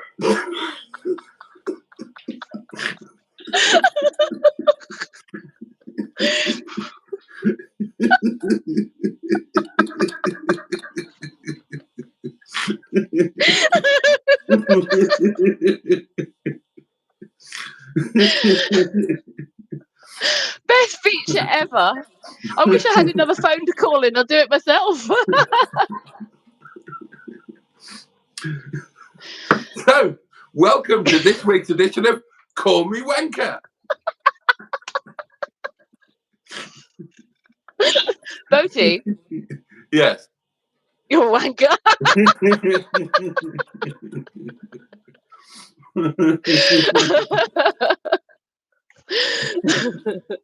Right, so we shall attempt to move on to another feature, but you're still welcome to call in the next minute or so. So, that's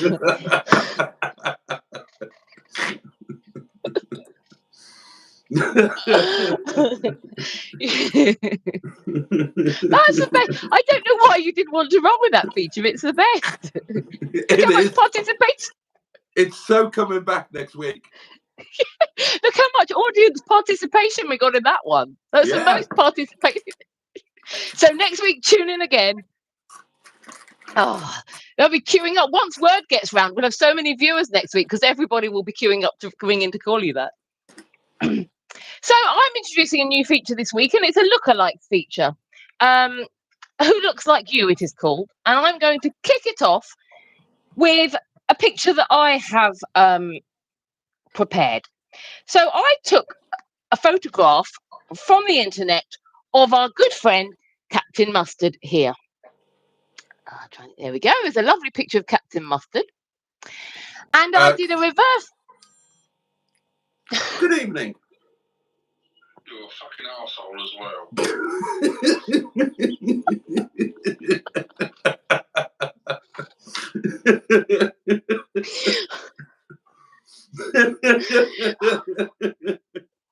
Well, that's a new feature, isn't it? That's somebody expanding on an existing feature. Who looks like you? I can't believe it. You look like who? You are Nope. Good evening. I think. I love the way the music continued afterwards. I love the way that the music. Oh my god! Good evening. Hello. We're doing a new feature called Call Me Wanker. No. Yeah. No. It's going really well. Because you're not one, are you? I'm not, no. I know you know, because you told me all about it earlier on. I did. Oh, you'd do yourself some good if you were one, but you're not. Oh, you poor chap. You're going to get prostate cancer if you're not careful. No, I'll tell you what, I've added an extra R in there when I shouldn't have done. I'm really sorry about that. Anyway, fuck you. Is Emma there? Yes, he is. Hello, Emma. Hey, Mustard. Hello, Emma. I can't hear her. She's obviously not there, is she not? Can you not hear me, my Captain Mustard? Gosh, I tell you what, this is a waste of time. A waste of time, I tell you. You poor soul, Emma. Oh, dear. Next week, you see, you realise you've taken away my Boaty from me on Monday, and I'm not very happy. Oh, no, I'm not very... Normally, I want to phone up and give Boaty a piece of my mind, but tonight, no. I'm going to give a piece of my mind to Emma. Emma Lemons, with an S on the end, you see. Is that right, or is it just Emma Lemon? It's just a singular lemon. I've only got one lemon. It's completely useless. But I must warn you, Emma. That Boaty, you don't know what he's got in store. He's always talking about your melons, do you know that? He said to me, what I need on my YouTube channel is a lady with a lovely pair of titties. That's all he wants to you. That's it. He doesn't want to talk to you. He doesn't want to go on holiday with you. He just wants to show your boobies off.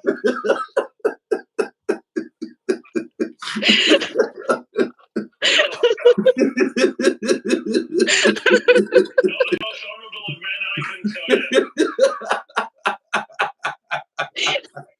Everything he says to you is going to be pretty much 45, 50, 90% lies, with just a little bit of fruity stuff in there just to keep you interested. I can't stop myself here. I'm going into pirate mode. What's going on now?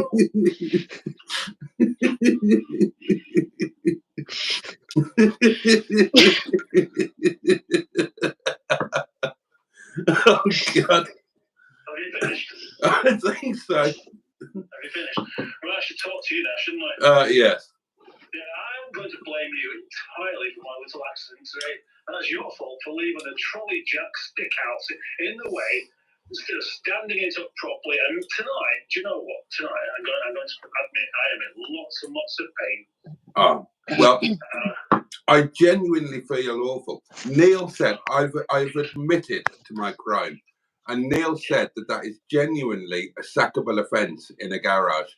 It's a massive health and safety no-no to leave the jack handle down. And I didn't know. I had no idea. So you have ruined your apprentice on your first day, haven't you? I mean, face it, mate. You was doing it right, and then you just fucked it up. Okay. Do you know what? Though? The trouble is, you did that even before you did anything, didn't you? You did that. You broke my bones before you even actually taken the wheel off. Well, I jacked the car up. I did that much. Yeah, the wheel was still on there.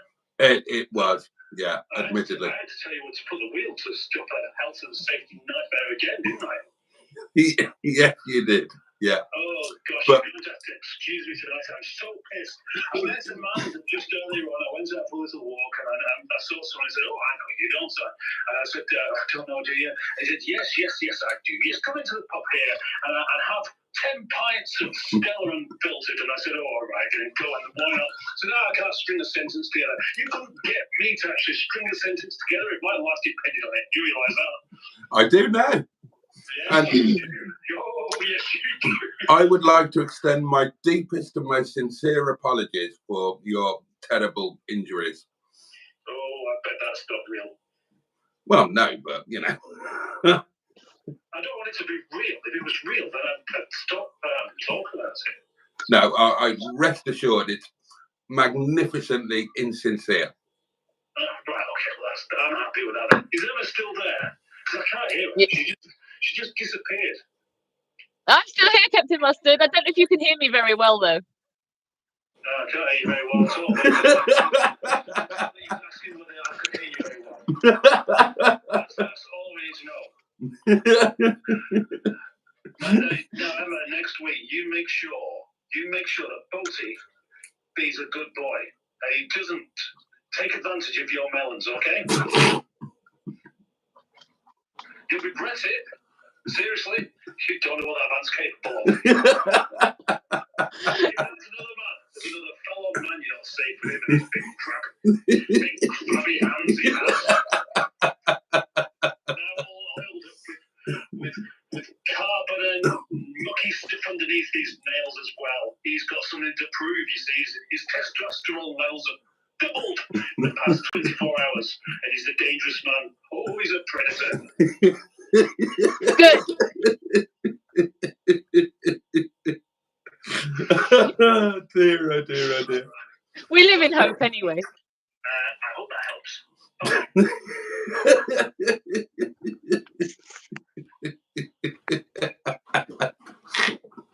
Oh, this is the best live stream ever. I absolutely love the way that he called in straight after the other new feature. So it kind of. The funny thing is that while he was on, 2 other people called in for the Call Me Wanker feature. I know. I could hear. Was that what that beeping noise was?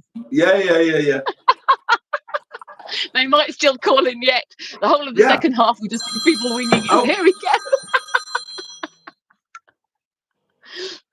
Good evening. Just to reassure you that you're still a wanker.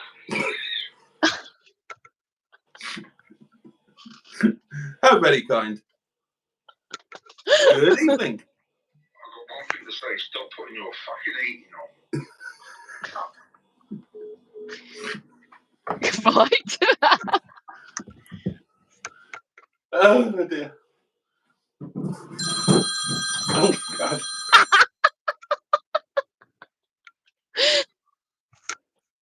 Good evening. Get another folding your fuck face. Good evening. Hello. Hello. I'm still with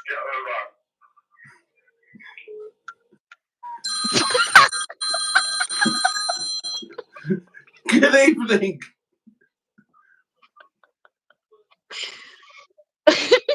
Hello. Hello.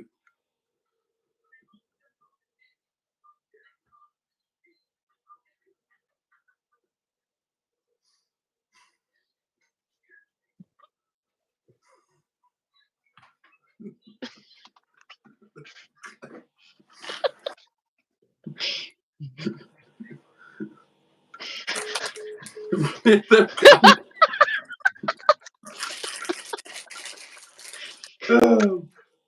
You're going to get all your exes calling in to call you it as well. Oh, that'll be fun.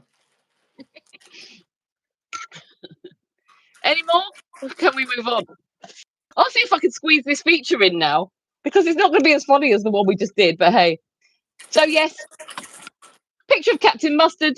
I did a reverse image search to see what Google, see who Google thought on the internet looked most like Captain Mustard in this photo. And it gave me this man. So there, that was absolutely hilarious, following on from what we just had. Right, I think we need. Good evening.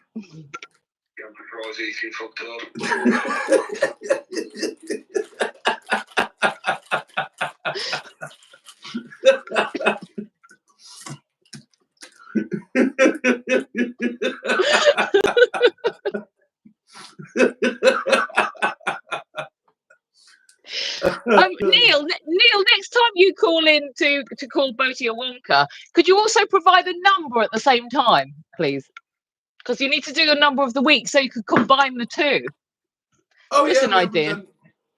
We haven't done number of the week, have we? We haven't. There's so many. We haven't done John Studley Award. We haven't done the Scampi fries, where do you eat? We've got so many features to get through, so I'm going to try and get through them while people keep ringing in. I love the way you're always away from your. Good evening. 69, fuck off. We had 69 already previously. I know. So who can remember what the dish was? Do you know what I'm thinking? It was duck and noodles. It was the week, and I was saying that it was in between like oysters and shrimp or something. And I remember saying, "What's duck doing there?" I think that's what it is. Good evening. 96, fuck you. Well, there we go. Hold on. Have I got a jingle for that? For which one? Neil's number of the week. Yeah, we have, and it'll be quite high up though, quite far back. Oh, hold on. Good evening. 76, you absolute tosser. We've got too many numbers now. Well, we'll have a double number of the week, 76 and 96. Right, the jingle has got a picture of a birthday cake and balloons around it, but it's called Neil's Gibbon Hater Celebration. Hold on. Neil the... Oh, God. Talk amongst yourselves.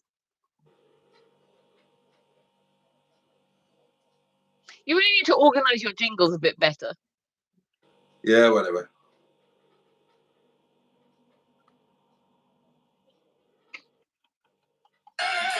Neil the Gibbon Haters number of the week. Giving it to us. Give... Yeah.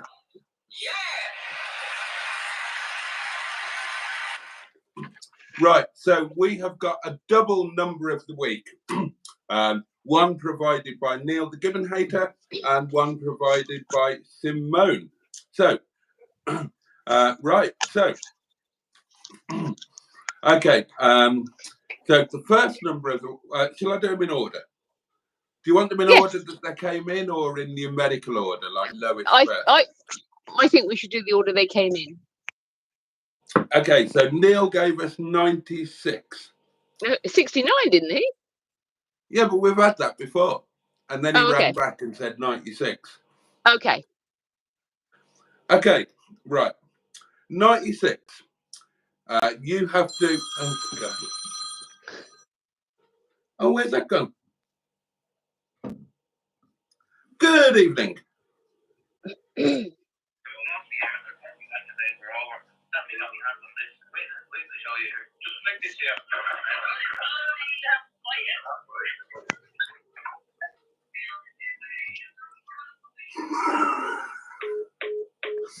Thank you. Someone's just got their TV on.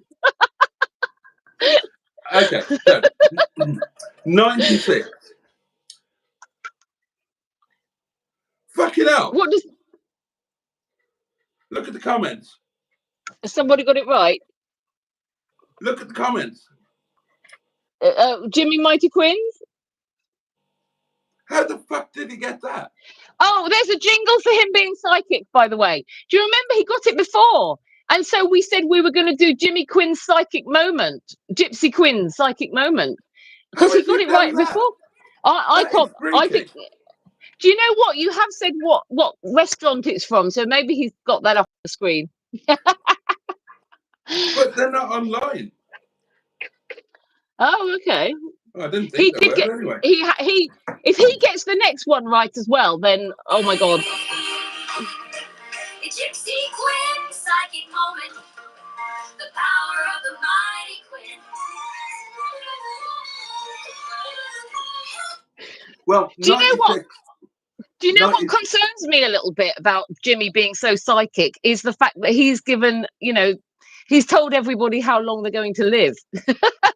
So if he's getting it spot on about the dishes on the curry Chinese menu, then I'm a bit concerned about his predictions, although he did say I was going to live quite old. So thank you, Jimmy. Well, he is entirely correct with number 96, which is indeed Kung Po beef.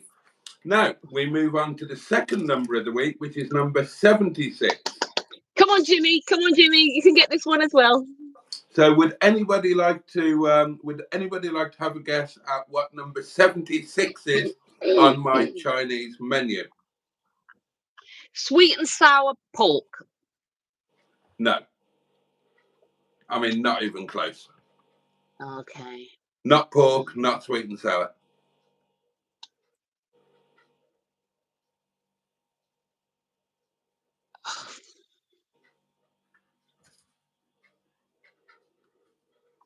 Has anybody guessed? Are they getting it right? No, nobody's guessed. Come on, Jimmy. What do you reckon? We really need an answer from you, actually. Jimmy will get it. Dave Smith has guessed cod and chips. Peter P says chicken something, and yeah, it is chicken something. Oh, is it really? Oh, I thought chicken would have been earlier. Chicken with black bean sauce. No. Oyster sauce. No. Water chestnut. No. I'm rubbish at this game. Tracy says chicken curry. No. Jimmy Mighty Quinn says chicken something. Yes. Chicken. Oh. Peter P says chicken and chips. Dave Smith says sweet and sour chicken balls, but Boaty said it was not sweet and sour. Welcome to Monday Night Live with Emma and Boaty, where we are doing the number of the week feature. Today we have two numbers of the week. The first was number 96. We then take that number and equate it with a dish on my local Chinese takeaway menu, and we ask you to guess it. Now, Jimmy Quinn correctly guessed that number 96 was Kung Po beef. We're now trying to guess what number 76 is. As yet, nobody has got it right. Tune in. Kung Po chicken? Yes. Who said that? Me. I did. Jimmy Quinn said it. Did he? Yeah, in the comments. Oh, well, I didn't see that. Seriously. Because you just said it was Kung Po beef, I thought, oh, maybe it's Kung Po chicken. So, but well done, Jimmy, because that's him getting twice. But I got it right too. But it's a bit annoying. Jimmy Quinn stole my thunder. But oh my God, Jimmy is so psychic. I'm a bit scared. Good evening. I've just come down from the Isle of Skye. I'm no very regular off from shy. And lassie shot I go by. Don't hear a wanker.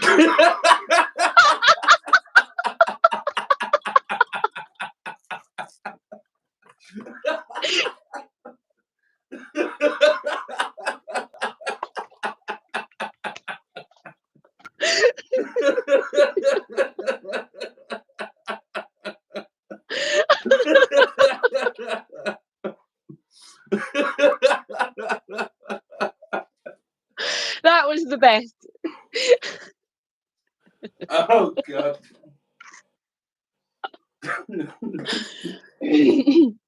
Oh dear. I think I need to go and look at some of the comments here because we've probably missed loads.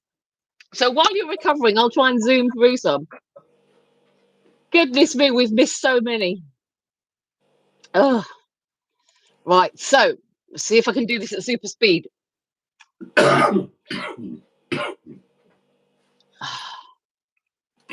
Right. Not sure where we're up to in the comments now. I think we're up to here. I think we were here. Andrew Buttergeek says, oh, Tracy covered naked and covering foodstuffs. Peter P says, when in France. Matron says, cream cheese, no less. That will keep the boaties away because it's dairy. Sophie Inspector says, thank you for putting her in the 1 o'clock news. Matron says, it was too soon. You don't want to meet the mum that soon. Andrew Buttergeek says, indeed, Trace. We don't want Boaty's intolerance to lactose to flare up. Thank you, Boaty, right in my ear. Jimmy Mighty Quinn says, you can't stop me coming inside the pub. Four eyes, he didn't get in. Matron says, one of the weirdest things said to Oh God, you've read all this. Sorry, I thought I'd found where we're up to, but clearly not. So we've read some of those. I've just repeated just. There, where we're up to. Right. Oh, Tracy had a pretzel starfish in her butthole. I remember that bit. Oh, I think we might be up to here.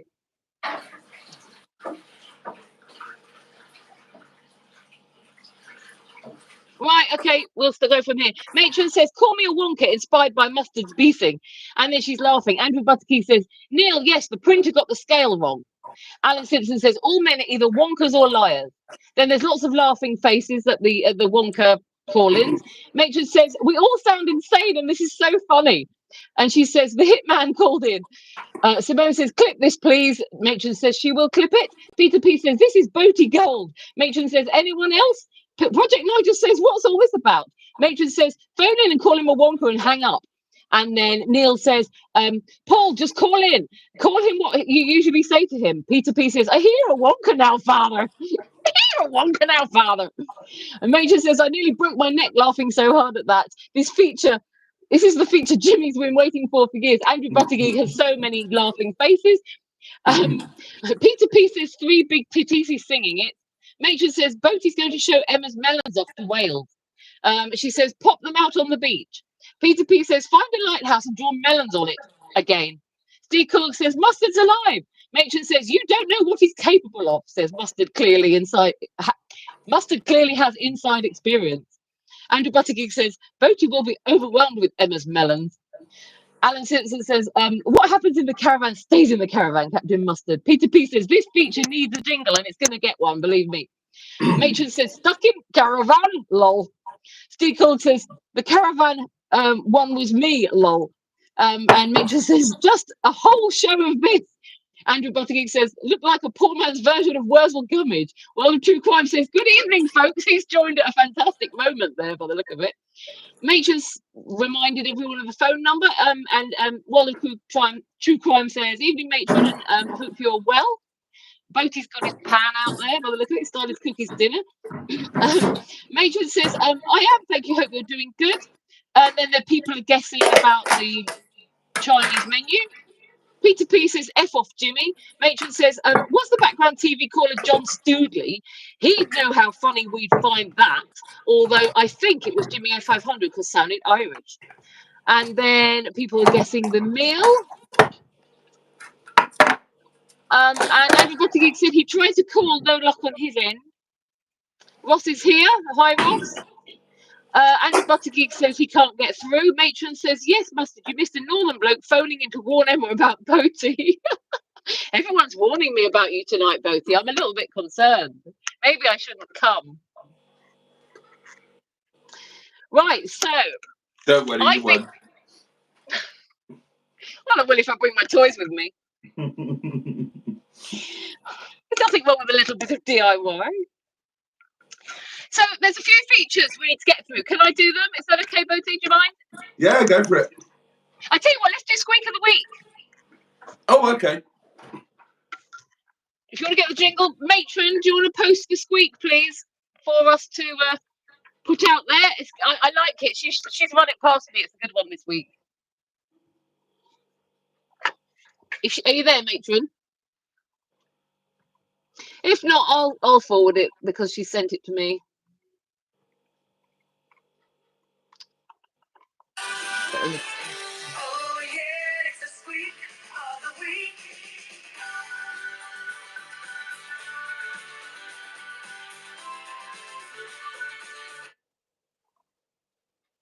Right, I'm forwarding it to you now. Hopefully I forwarded the right thing. Tracy, I hope I sent the right thing. Yeah, I did. Otherwise it'd be played live on air. Off you go. Don't forget to unmute. Couple mind they talk about working class. Oh, hello. Couple mind they talk about working class. Oh, hello. Couple mind they talk about working class. Oh, hello. Couple mind they talk about working class. How many times? Oh, hello. Stop it! Whenever you're ready. Talk about working class. Oh, hello.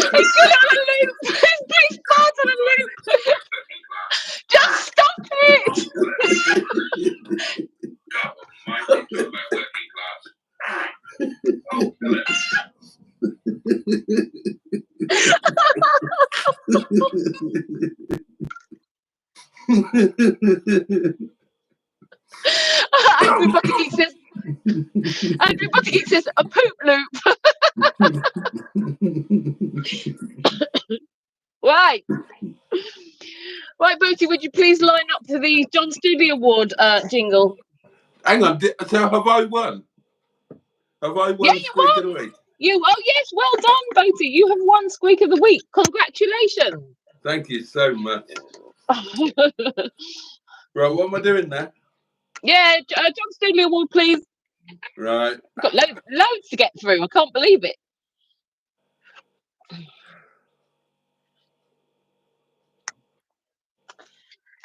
And while you're looking for that, maybe I'll read some comments. Fill in the time. Jimmy Mighty Quinn says, is that Boaty's new piss pot that he put on the table? Jimmy Mighty Quinn says, how's your neck, Tracy? Andrew Buttergeek says, when the help is useless at that, you always have to take over and do it yourself, Emma. Yeah, you do.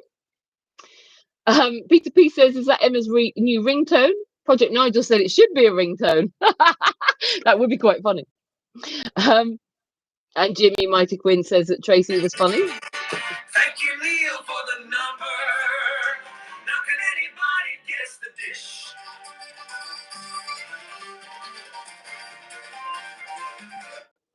That one might have been a little late,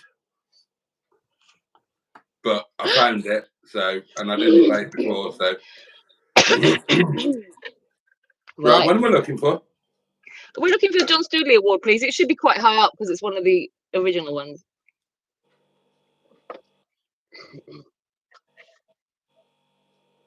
Alan Simpson says, well done, Boaty, and your Ring of Fire. And Andrew Buttergeek is congratulating you as well. Well done. Well done for winning the Squeak of the Week. There were a few contenders from you, I have to admit, but that was a good one. I haven't got the John Studley Award. Yeah, you have. You have. I haven't. Okay, I'll sing it then. Studley, Studley, Studley, Studley, Studley. It's the John Studley Award.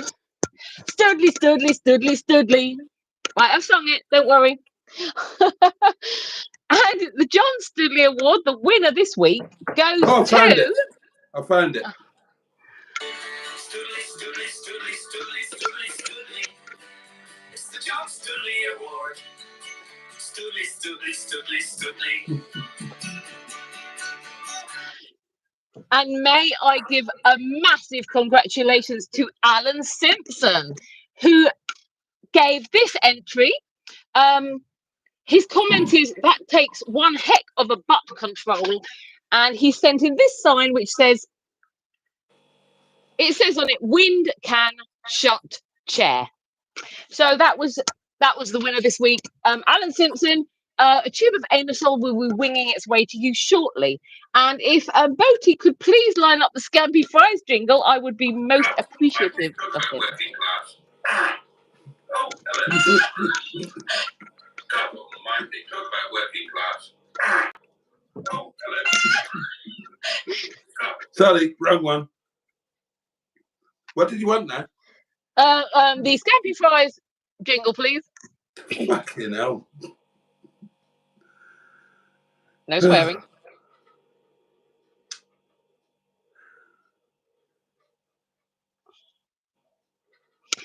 As a reminder to everybody, the Scampi Fries feature, you can post on the Boaty's World Facebook group where you've been eating your Scampi Fries or how, and you will be in with a chance of winning. Scampi Fries, also fishy. Where do you eat yours? And the winner this week comes from Lloyd Evans. And his comment was the sweet smell of Scampi Fries on a Friday afternoon. And he's provided this wonderful photo of him with his Scampi Fry bag and Scampi Fries stuck up each nostril. So, congratulations, Mr. Evans, on your achievement. So, should we do another one? Oh, God. we've left these far too late in the day, and because we haven't done. Well, you don't have to. We haven't done the Silver Camp Damp Northern Nasal Hair of the Week award. You can't cope with this anymore, can you? No. Right. What do you want now? It's called the Silver Camp Damp Northern Nasal Hair of the Week award. And here it comes.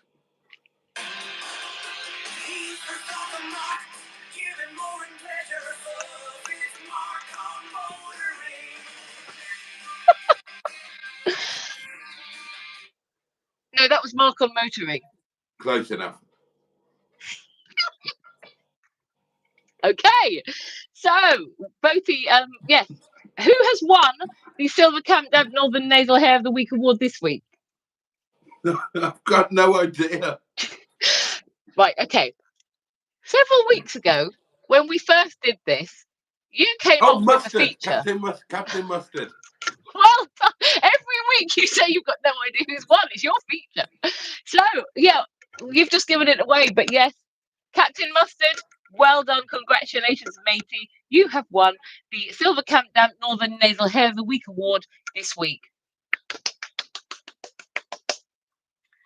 Right, let me look at my list of features. Have we got through all of them? We've done the Squeak of the Week. We've done... Spanky, spanky, spank. Mistress Mary Huff. One.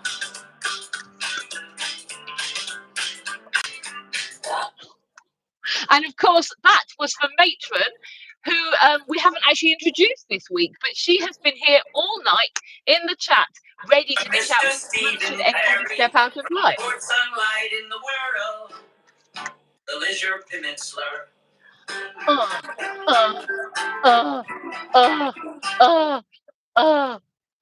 Apparently. Oh, I found it. It's a little bit late, but there we are. It's the Silver Camp Damp Northern Nasal Hair of the Week award.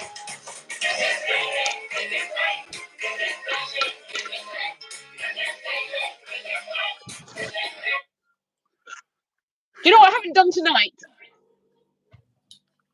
Oh. Well done. Thank you. Oh, that was a good one. I just did a fantastic one. I don't know if anyone was watching, but it was a good one. I had a napkin on my head. I totally missed it. So we've also... Oh, we haven't done the Puding tip of the week. Oh, fucking hell. Have we got a jingle for that? Yeah. Oh, we played it last week. And we haven't done confession with Reverend Boaty, but that only works out if anybody has something they would like to confess. So do let us know. I can't cope with any more phone calls. Right, okay. That will be postponed until next week. But I think apart from that, we have done all the features for this week. It's the Puding tip of the week. Oh yeah, baby. The Puding tip of the week.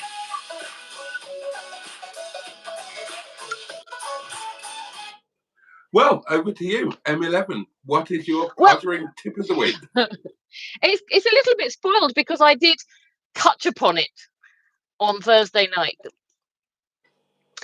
But I will give it my full whammy this evening. So my Puding tip of the week is for the ladies when they are wonking their guy. So, you know, when you have hold of his love truncheon, don't assume it's a one action fits all. Don't assume, right, this is what I think guys like, and I'm just going to go hell for leather with you know, because if you do that, they probably will be lying there in pain, and they might not be confident enough to vocalize how much pain they're in, and they might be putting up with it, but you might find it comes off in your hand. I think you should take guidance from your guy, who should direct you to how they specifically like it, because in my experience they all like it completely different, and you can't assume, well, the last guy liked it like this, so I'm going to do it like that, because you will probably find that he's not enjoying it as much as he could. So, and the advice I would give to the guys on that is don't be afraid to give out your instructions on how you like it, because again, you don't want to be lying there and not really enjoying it. I was a little distracted giving that Puding tip of the week because one of my offspring passed by the door outside, and I don't think it's really she really wants to hear her mum giving out this kind of information. But thankfully, she has returned to her boudoir. But Boaty, do you have a Puding tip of the week? Yeah, don't bother. Have a really nice meal instead. A nice bottle of wine and go to sleep early. There we go. So, has anybody in the chat got any tips, or do they have any views on our comments? Let's go back to the chat and see what has been going on. Excuse me. So,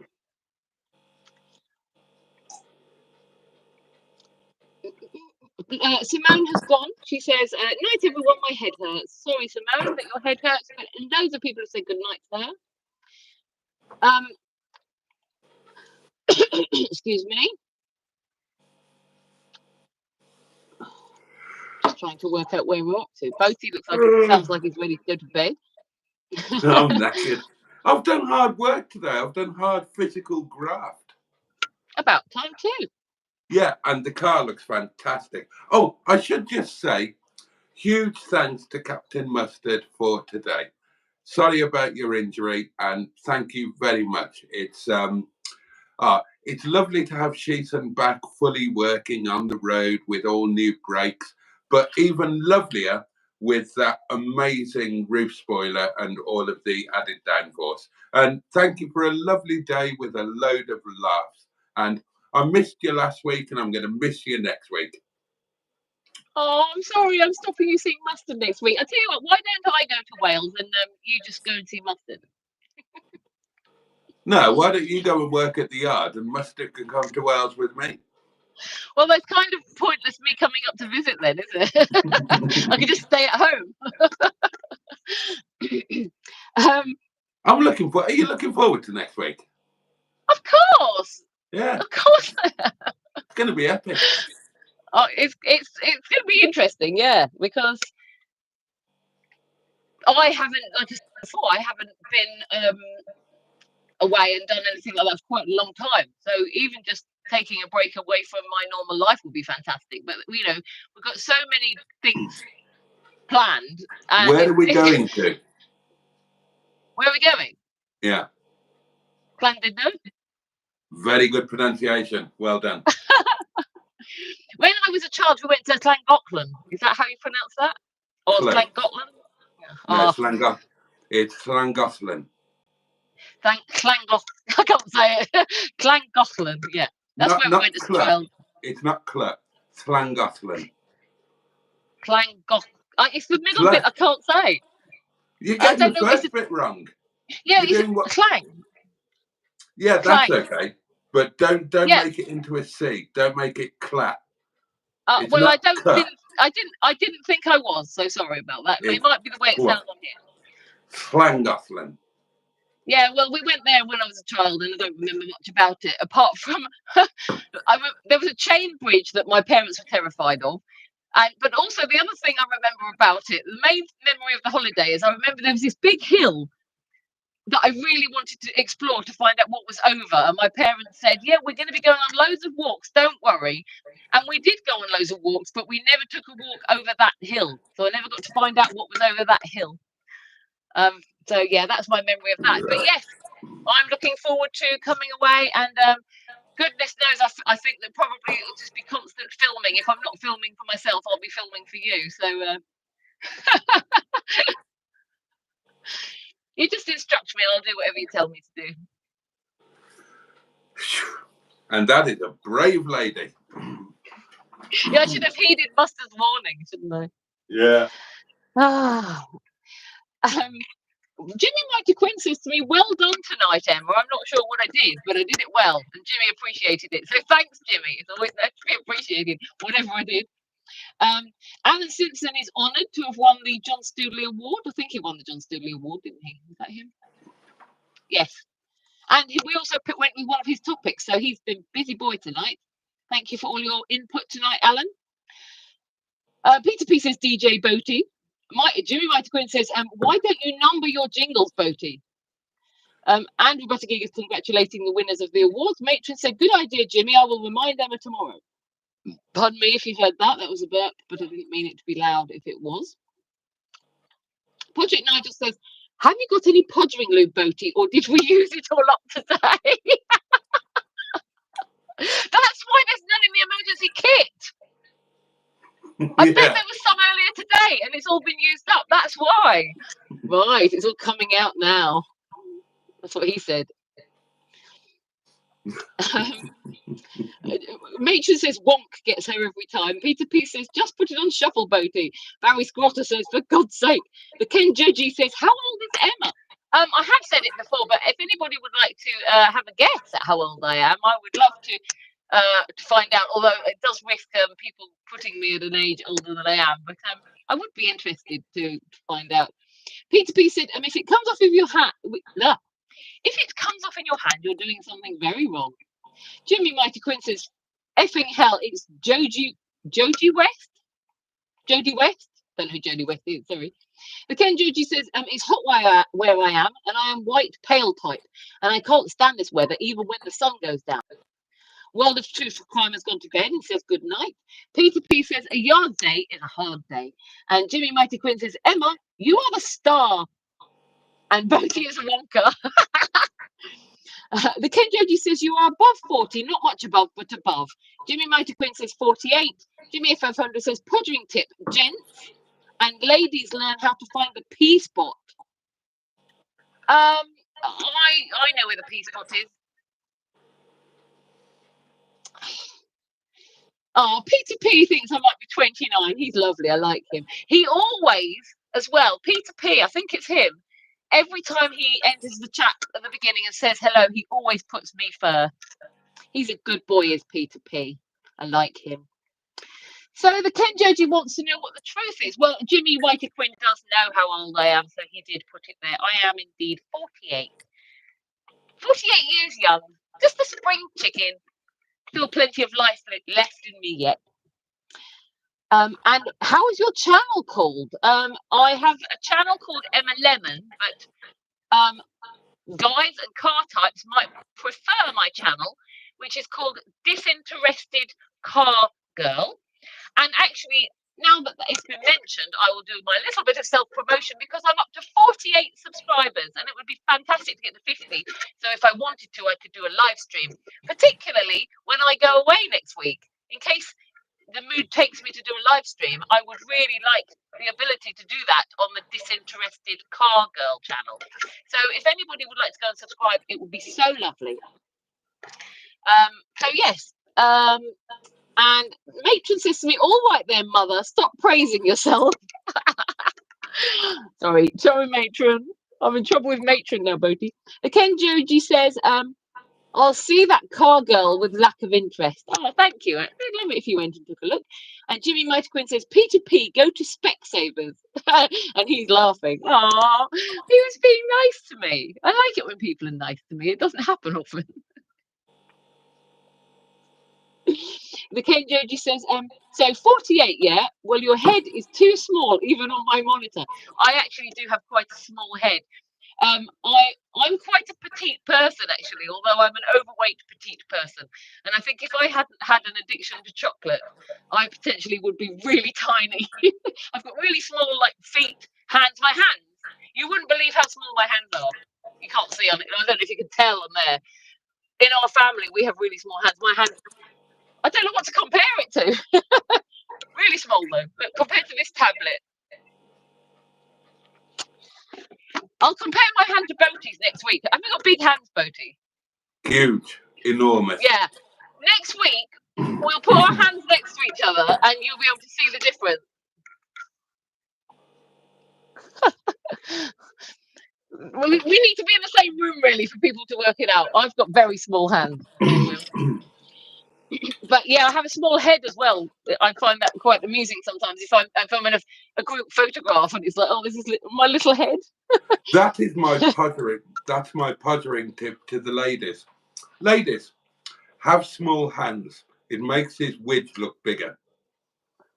That's a good point, actually. Yeah. I was going to say something really inappropriate then, but I won't. Right. Well, Most people seem to be buggering off, or they've already buggered off. So I think that we should probably wind up the action for tonight. Okay. So everybody start saying your nights if you feel that way. Otherwise, I can stay here while Boaty goes to cook, and I'll just entertain you on my own. So, oh right. So the Ken Joji, the reason he was worried about my head being so small is it's because he can't see the wrinkles very well. Well, I don't have quite severe wrinkles. There we go. Hi. I don't have very deep wrinkles. Hopefully that has come from my quite clean living lifestyle. You know, I've never smoked, and I haven't drunk for years. And I think eating a lot of chocolate potentially gives you lots of oils in your skin. Maybe I'll probably get really unlucky, and all of a sudden it'll hit me. Oh, hello. God almighty, talk about working class. Oh, hello. God almighty.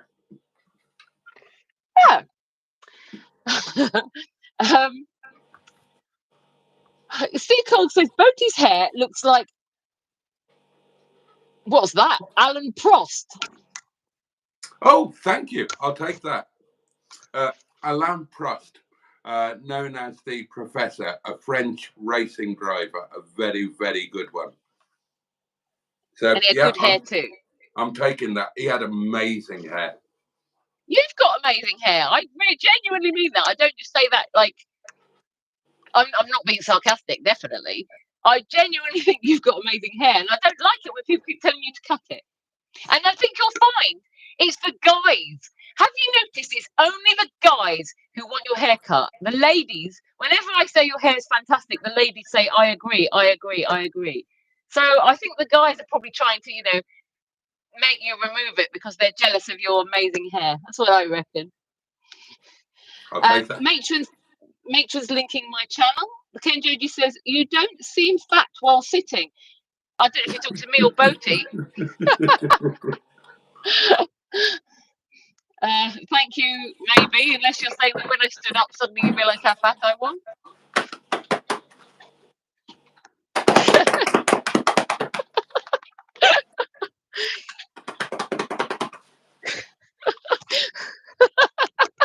It's just a veranda over the pleasure gardens. That's all it is. Well, I'm quite thankful that that's not where I store mine.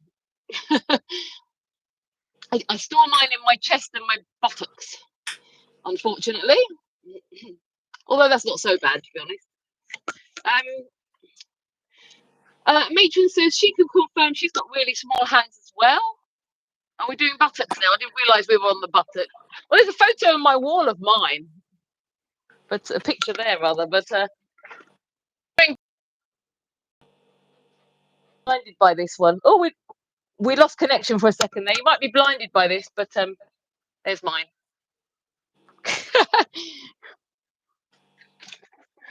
God, let me see what that looked like.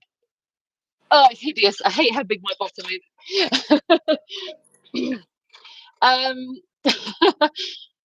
Jimmy 500 just said, bloody hell, did I just post that comment? Ken Joji says, yeah, I am something like Boaty in terms of height. Small people are always comical from my point. Oh my goodness. Boaty, you're going to be miles taller than me. I'm 5'2". And I'm 6'5". So yeah, I am. Boaty is like a 2004 Clarkson who's addicted to heroin. Yeah.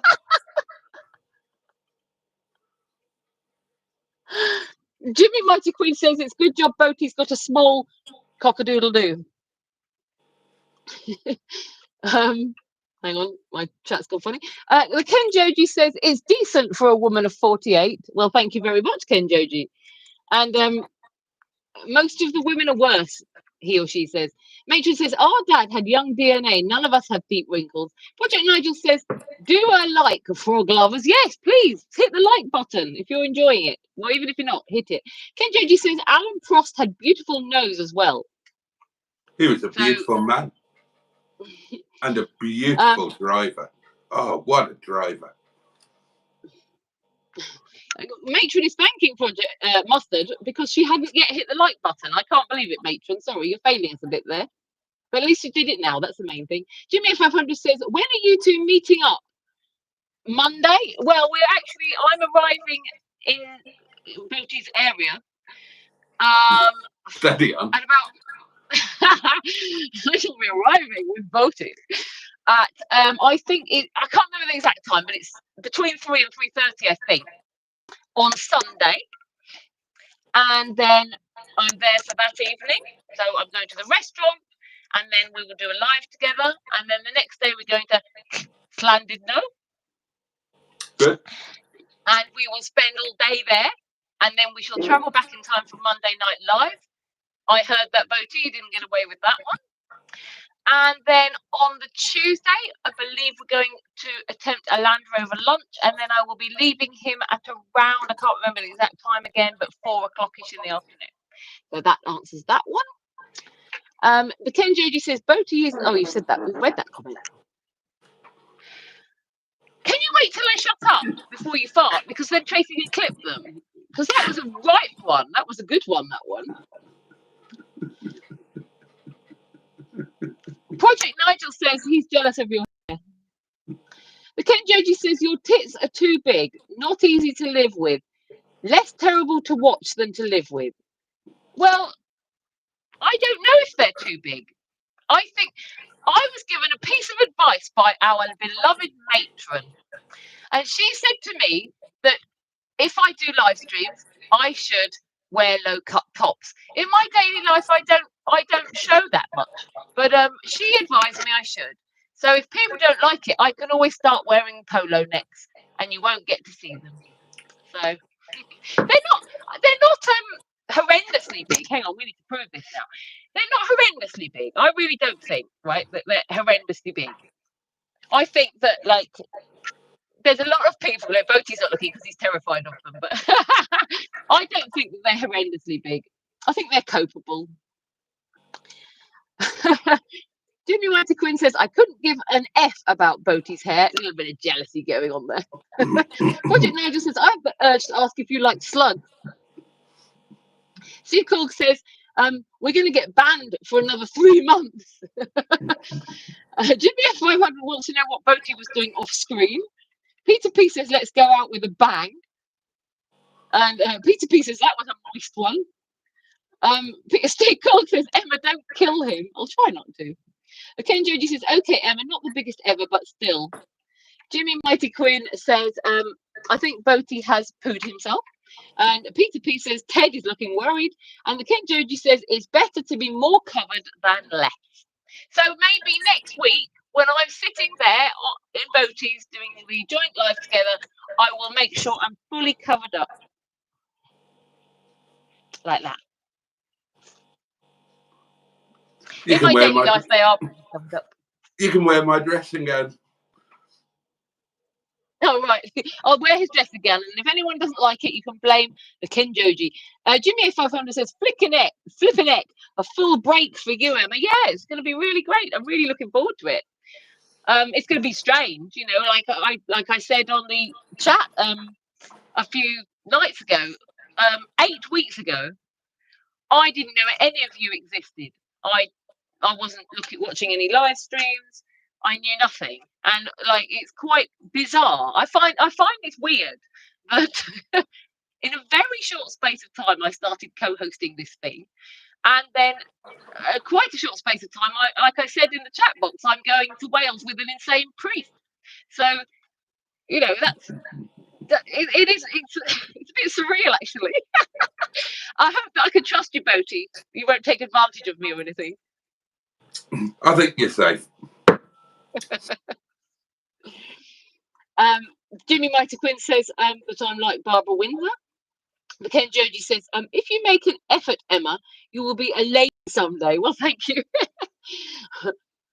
Peter P said, the dressing gown you liberated from prison. Steve Cork says, Boaty, don't forget to put the electric blanket on. The Ken Joji says, Boaty knows my cynicism very well. I do indeed. Right.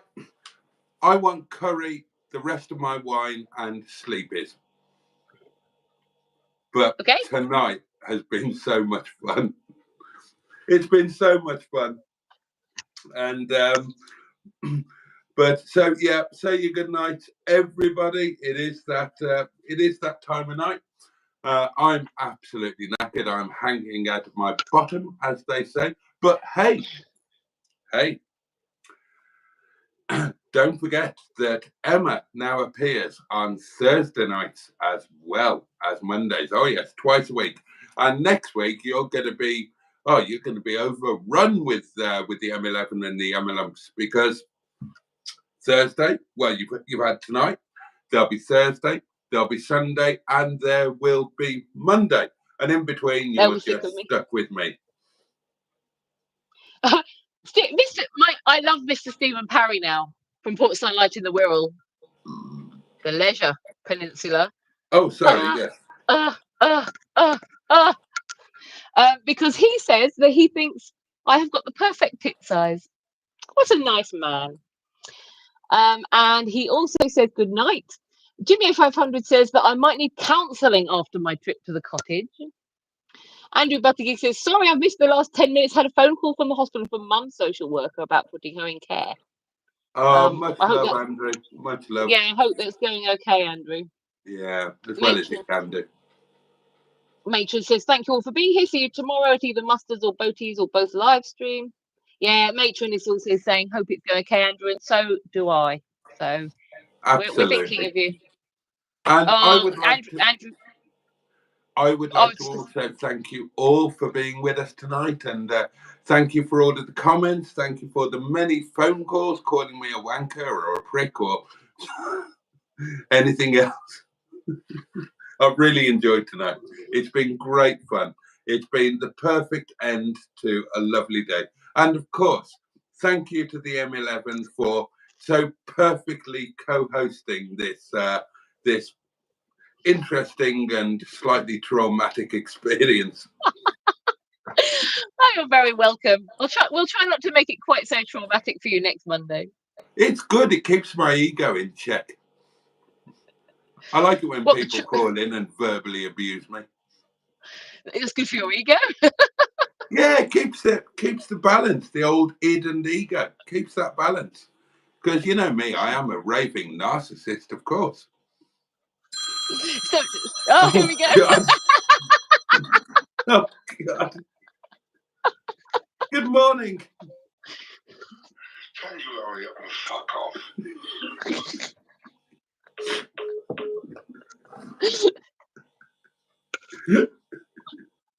Let's hurry up and fuck off. That. And by the way, phone call of the year is that one. Oh no. Well, there's been about 10 phone calls of the year. I love that one. I love the I've just come down from the Isle of Skye. I love that one. Yeah, that was good. Shy. The lassie shout when I go by, Boaty, you're a wanker. Tonight has been brilliant. Was a good one. Tonight has been brilliant. So, Emma, say your good night and then I'll turn us off. Thank you, everybody, for watching. I hope you enjoyed. I hope it's not going to be too much Emma and the Emma lumps overkill in the next week or so. But tough if it is, because I'm here. And I hope you all have a really good evening, the rest of the evening, morning. Have a good sleep, have a pleasant day tomorrow and for the next few days until I'm back on Thursday. And I will no doubt see you in the chat. So, sleep well, everyone, and good night. And from me, I wish you all a safe and peaceful night. Have a great day ahead. Take joy wherever and whenever you possibly can. And are we going to Bruce ourselves out? Of course. Okay. Oh, God, where's he gone? He's probably hidden amongst all the jingles.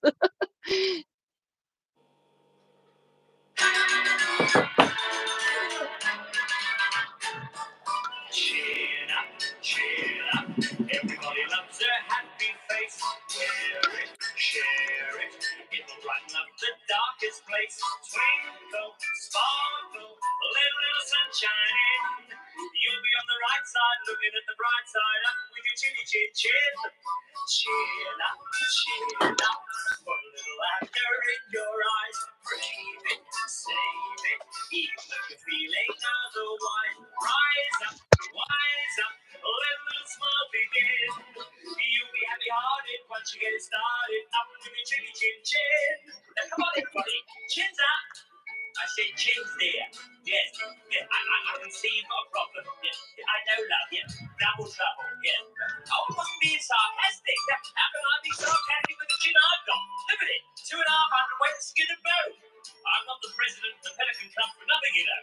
So if I can lift this, you can lift yours too. All right then? Stick it in the air and wave it about. Oh, chin up, chin up. Everybody loves a happy face. Wear it, share it. It'll brighten up the darkest place. Twinkle, sparkle, a little sunshine in. You'll be on the right side, looking at the bright side. Up with your chinny chin chin. Chin down, get you found and turn round, starting clown and think. Sad your trouble, double spin. Glad they burst like bubbles. Chin up, chin up. Every little time your spirits will chin up, chin up. Give your attitude an upward tilt. Twinkle, sparkle, let a little fun begin. You'll be on the right side, looking at the bright side. Up with your chinny chin chin. You'll be on the right side, looking at the bright side. Up, keep your chinny chin up. Good night, darlings. Much love from us both. And on that note, we will see you on Thursday night. I'll be back tomorrow, 11 o'clock. On that note, Pachu, and indeed, Boss. Bosh. Night, darlings. Good night.